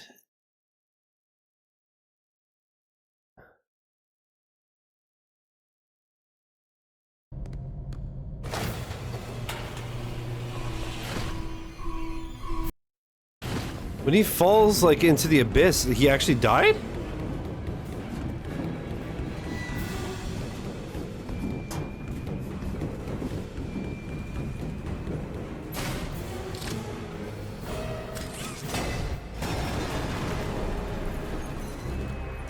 He actually died here? Holy fuck, so he actually died, and in chapter 2, the house and shit, it literally was just a hallucination because of the red gas. What the fuck? I absolutely thought he was still alive. Oh shit. And mentions that Ollie will continue to help us. Ollie calls back, and using his guidance, we do some electrical work, restoring some power to the central statue. The crappy part is the fact that we need to reroute power from each area of plague here. Oh god, I'm glad I didn't have to do this. Alright, on to the next one. We head to the school since Catnap apparently leaves that place alone for some reason. Honestly, music to my ears. Yeah. Oh, never mind. Thought we'd get a break from the killer toys for a moment. Silly me. Another Playtime Co toy begins speaking over the school speaker. This time, Miss Delight. She actually recognizes us and mentions how we used to work here, but is curious how we're still alive. Someone named Barb tells her that we are looking for our co-workers. She tells us to leave since Catnap wouldn't like us, snooping around the school. We find another VHS of Mr. Light asking someone where the children are and if they're safe. The other person doesn't tell her where the children are, but does assure her that they are safe. Then Mr. Light gets a little nuts. And that was it. That's all he'd tell me.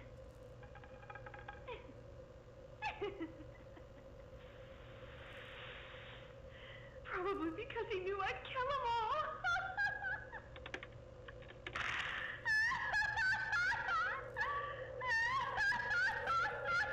That's a a note can be normal found reaction. mentioning something called the Hour of Joy, which took place a few weeks prior to the letter being written. It mentions how all the children have been taken from the school and how silent it is now without them, before mentioning how something or someone locked the front door to the school, and the teachers have been unable to get it open since. They heard a knock at the door, something breathing. It wouldn't speak when called out to, and Mr. Light believes that it's likely this thing that's responsible for locking them inside the school. Also, speaking of Mr. Light, I don't know if you guys saw when I scrolled over the thing real quick. It showed all the bosses' death. It was Huggy Wuggy, then Mommy Longlegs, then Mr. Light. So once we're done this lore video in 10-15 minutes, I want to see the actual like bosses' deaths. Spoiler alert, it's Catnap. She's created a Wait, what? weapon called out to, and Mr. Light believes that it's likely this thing that's responsible for locking them inside the school. Oh yeah. Spoiler alert, it's Catnap. Of course. She's created a weapon out of pencils, rulers, tape, and twine, which she now calls Barb, intending to use it as a weapon when the door opens. There hasn't been food for days, and Mr. Light feels that she has been singled out to die since they blocked the kitchen with their bodies. She is so starving that all that she can think about is food. She can barely get herself off the floor, but Barb is now speaking to her, telling her to stay completely still so the other teachers think that she's dead. That is, until she can strike. Barb tells her how she needs to eat, and the other teachers wouldn't see it coming. We continue through the school, and Mr. Light threatens us once again, saying that she can't wait to hear how our screams sound, and if they sound like the other humans that she's killed. Nice. Another note has Mr. Light apologizing for eating people, saying that they just needed to, and they had no choice. Just some casual cannibalism thrown into the mix. We start up the backup power, and Mr. Light arrives and shuts that crap down so quickly, and gives me the biggest scare yet. She's a bit like those sleeping angels. If you look at her, she won't move. But if you look away or lose sight of her, she will chase you down. I fucking hate that shit so much. Resident Evil did that with the mannequins. I hate that shit. Never turn out that gates seem to be her one big weakness. Oh, She didn't see that coming. A nearby note shows that Mr. Light and Barb found Catnap at some point and realized that he was the one that shut the door and forced them to eat each other. Mr. Light wanted to kill him but knew that she was not able, instead making a deal with Catnap. They would report what they see to one another, and most importantly, him.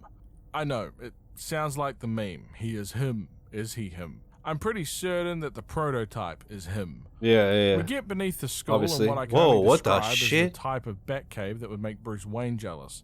A nearby VHS tape has an ex-Playtime Co. Wow, the employee VHSs are speaking to so another much more staff obvious. member, Holy. most likely Avery, about the poor conditions that he feels that the children are being held in down here, saying that they deserve more than a painted sky and fake walls. This is the same employee that can be heard in the previous 2 chapters talking about his issues with the company. In Chapter 1, we heard Avery mention how Rich is the more vocal of the two, always complaining. This complaining actually got Rich demoted in Chapter 2 to the rejected room, the same place that Poops-a-Lot is currently residing. Fucking Poops-a-Lot, I forgot about him already. But never got a response. Overall, he seems like a pretty decent guy, actually caring about the orphans, further showing us that not all staff at Playtime Co were evil or even knew what was happening. Most of them were normal people, no? You can see Catnap praying to a type of shrine. I had to grab some extra footage just to see up close, and it appears that old PJ from the Statues game in Chapter 2 is not doing all that well anymore. Many puzzles... Is that actually him? Some extra that looks more like a pig, no? But the body looks similar. You can see Catnap praying to a type of shrine. I had to grab some extra footage just to see up close, that's and it him. He appears has that a old PJ from the Statues game in Chapter 2 wow. is not doing all that well anymore. Many puzzles in the Batcave Just had a skeleton in his mouth. Another area of what the care fuck? The Playhouse. The rooms are much smaller, as we can see little toys now wandering around this place. Thankfully, our little upgraded handgun allows us to deal with these little suckers. We can find an VHS. I hate this. This is the worst. Playtime Co staff. A very interesting point is made when the interviewer addresses Catnap. He points out that he should try his real name before calling him Theo. He tells Theo, or Catnap, that Dr. Sawyer is out at the moment, so he'll be standing in as his replacement. The way it's presented suggests that Dr. Sawyer is not breathing any longer. Theo has been in this new Catnap body for 4 years now, and the interviewer congratulates him for it. However, Catnap has apparently not been getting along well with the kids like the other smiling critters have. But now, with the red smoke, the kids love Catnap. I'm just going to play the game audio for the final part of this interview because I think they really captured the creepiness needed for this thing. Is his, voice thingy still broken?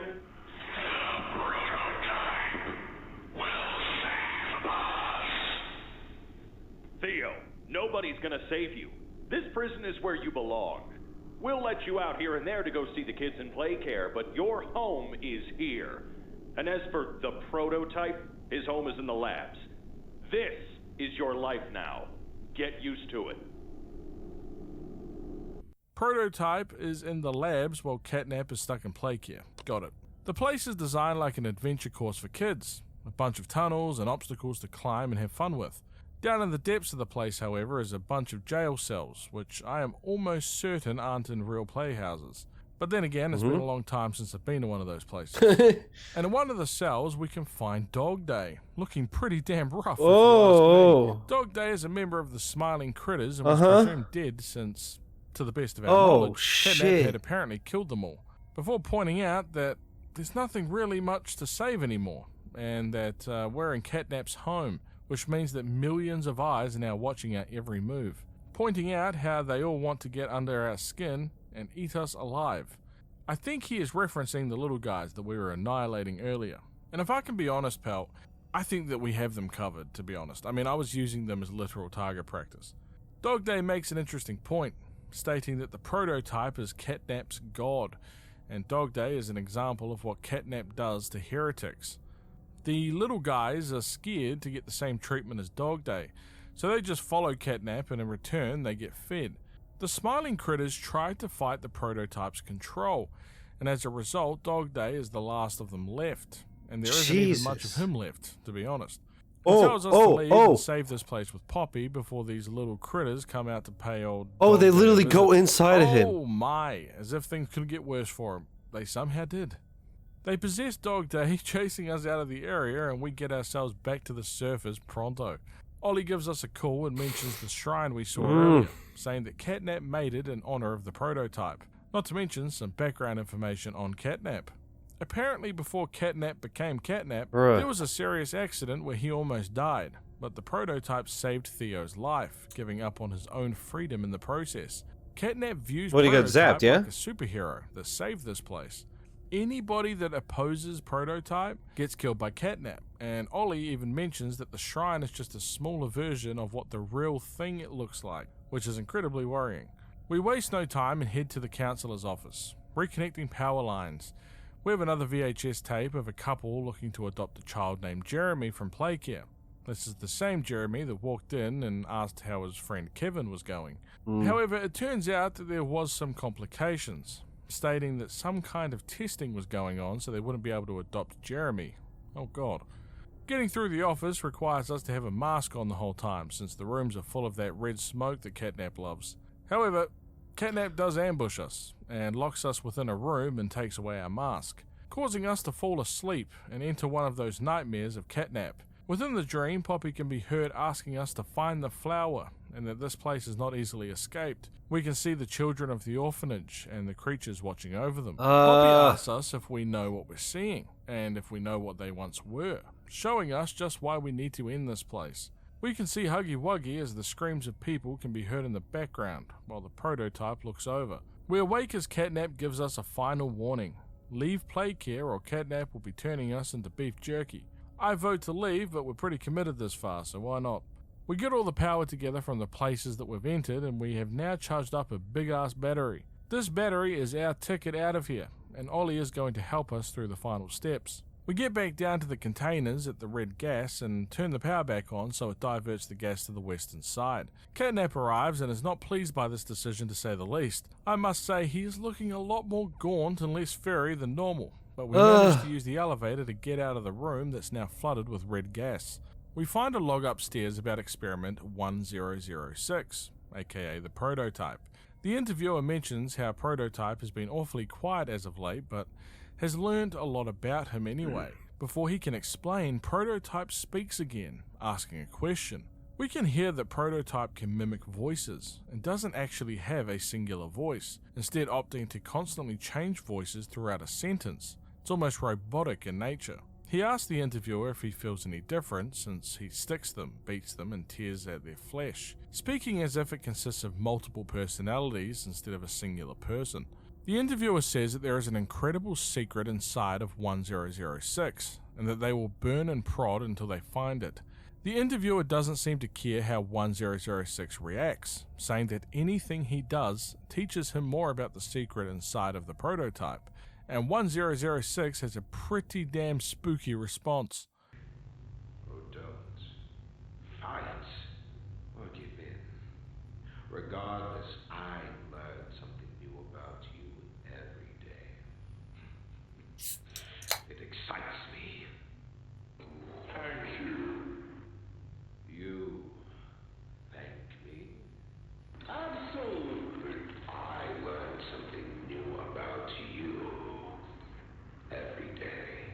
Catnap arrives again as we do our side hustle as an electrician, but manages to use the electricity to empower our GrabPack and fry Catnap with it. That is until Prototype arrives to help Catnap like before, remembering that Prototype had saved Catnap's life earlier.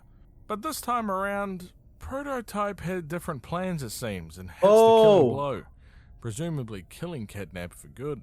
We return to the main room where Poppy is waiting, mentioning how we have successfully diverted the red gas and killed Catnap, but we deserve the truth if we're going to keep going.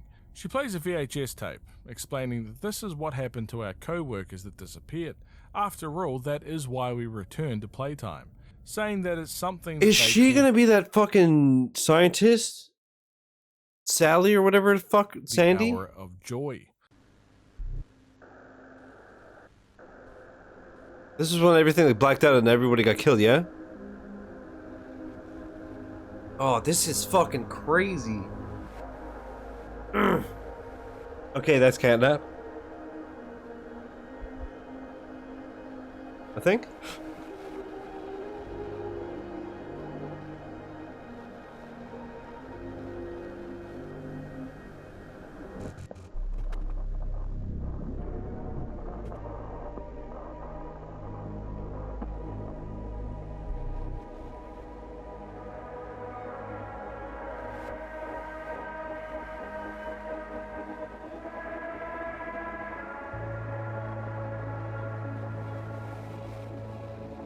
Damn. Yeah, that's what I thought. I like all of the monsters, all of the main monsters each had their own section to clear everybody out, because I assume they all worship Prototype. Look at all the fucking bodies, Jesus Christ. In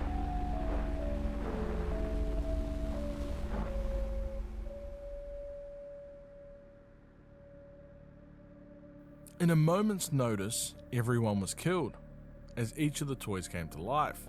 Yeah. I remember hearing every moment of it. It went on so long, so agonizingly long. They tried to hide, to run, anything to stay alive. I remember their cries. What's going on? Why is this happening? What are those things? Senseless slaughter. That's all it really was. She has to be that woman. She has to. Killed everyone. The guilty, the innocent. Didn't matter. All of that death didn't fix anything. And then, once it was all over, they dragged those corpses down below where they'd never be found. And they ate the bodies to stay alive. Prototype has to die for this. For everything. So, the Hour of Joy is a pretty damn messed up way of explaining it, but I've grown used to it at this stage. We begin descending down a nearby elevator as we can hear screaming from Kissy Missy above us. We attempt to get back to her but are unable, much to the horror of Poppy. And that gets us up to date in the Poppy Playtime timeline. Oh. I really hope you enjoyed the video, as I had an absolute blast making it. If you made it until the end, be sure to put catnap in the comments down below so I know. I'll be sure to update the video when new documents or lore comes out for the series and when Chapter 4 comes out. So be sure to like and subscribe so you don't miss out on that. Thanks Sure, again I'll for like and watching, subscribe. Until next time. Peace. Do you think Elliot Ludwig is actually the Prototype? It's a common theory going around. It seems pretty plausible. That is a very good theory. Also, remember the protagonist only survived the Hour of Joy because he was not present. He simply didn't go to the event. Either he knew what was about to happen or something else happened. Maybe he quit. For just $2.99, you two could be murdered by Annabelle's distant cousin. This took me the fuck out. Hell yeah.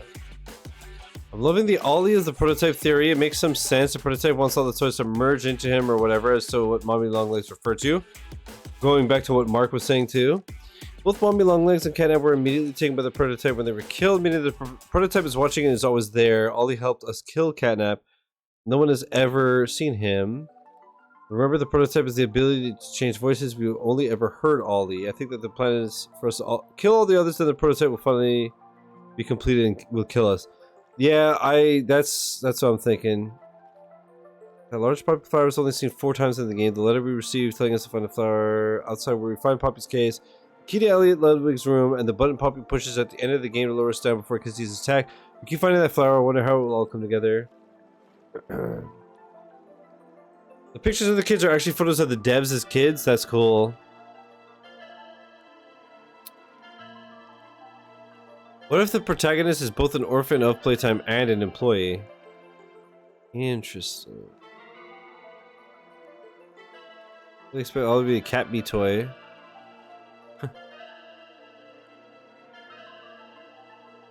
The fact that Theo was only 7 years old, so after 4 years as Catnap, he was only 11. I wonder if Theo believes in the Prototype if the Prototype had saved him. I think his voice like that because he was fighting to breathe after being electrocuted. That makes sense.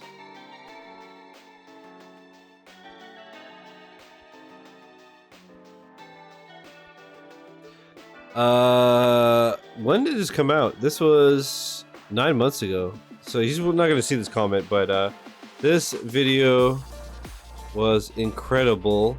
Thank you, Catnap. All caps. Bang. All right, let's do the deaths, and then we'll wrap up. So we've done Huggy Wuggy, we've done Mommy Longlegs, so then it's Miss Delight, Dog Day, And then I guess catnap, yeah? Oh, what a fucked up game. So this one is, okay, this is a much bigger channel. Crano? Not familiar with this channel, but 1.71 million subscribers. Comparison, what do you mean? 1, 2, 3, all boss's death comparison? Alright.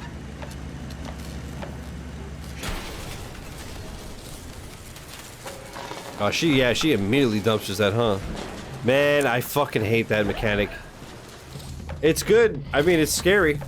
It does what it's supposed to do, but it makes me feel so uneasy. I'm so glad I didn't, like, play this whole fucking chapter, man. Where the fuck she go? I have to just keep moving the battery? Ah, fuck that. Fuck that, dude. I hate this. Just watching this makes me feel so on edge. I hate it.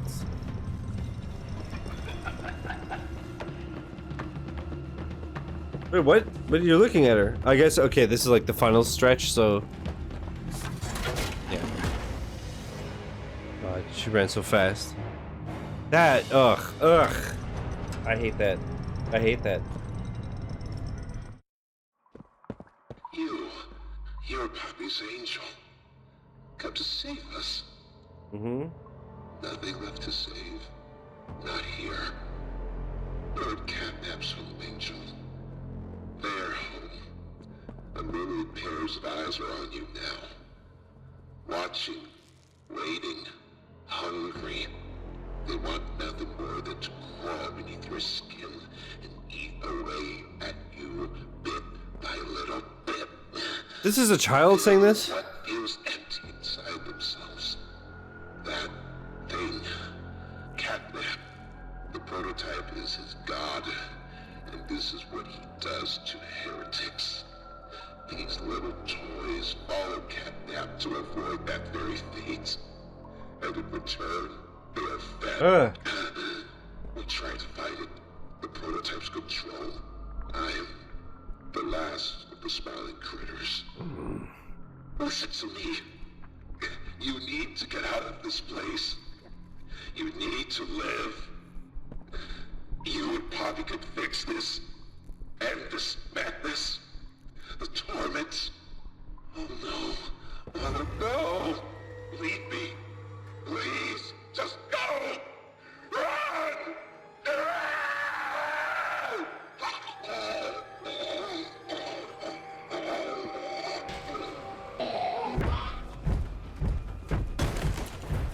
God, ugh.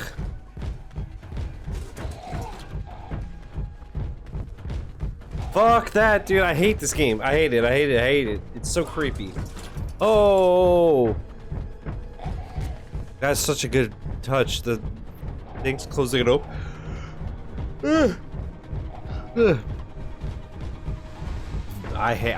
Dude, I would be freaking the fuck out, man.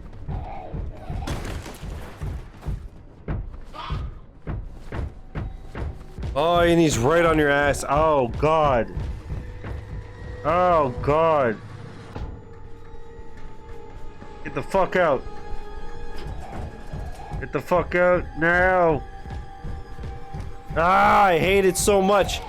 Oh, you're so... No, stop! You're killing me. I know that you win. But it still freaked me the fuck out.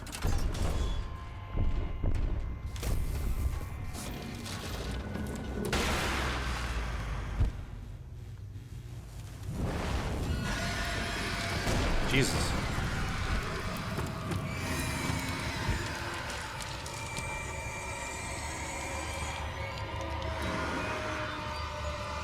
But now we have a whole arm, huh?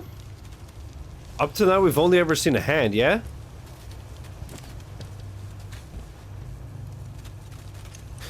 Is that because it's a whole thing, or is it because of that theory? It wants to like rebuild with all the dead bosses, right? Oh man, that Catnap is dead as fuck. Catnap is dead as dicks. Man! Man! Yeah, that dude, that is that's a really, really cool series. That I just don't like the gameplay, but I love everything else. That's so sick. Those videos are fucking awesome. Like I said, chapter 4 I'm not gonna play, but I am definitely gonna watch like the lore recap and all that shit when it comes out in January. So I guess 2 months or a month, depending on when. All right, so YouTube, that's it for Poppy Playtime for now. Well, like I said, we'll be watching chapter 4, not playing it. But I hope you enjoyed. If you're still here, I'm gonna end the YouTube recording and find somebody to raid on Twitch. Peace.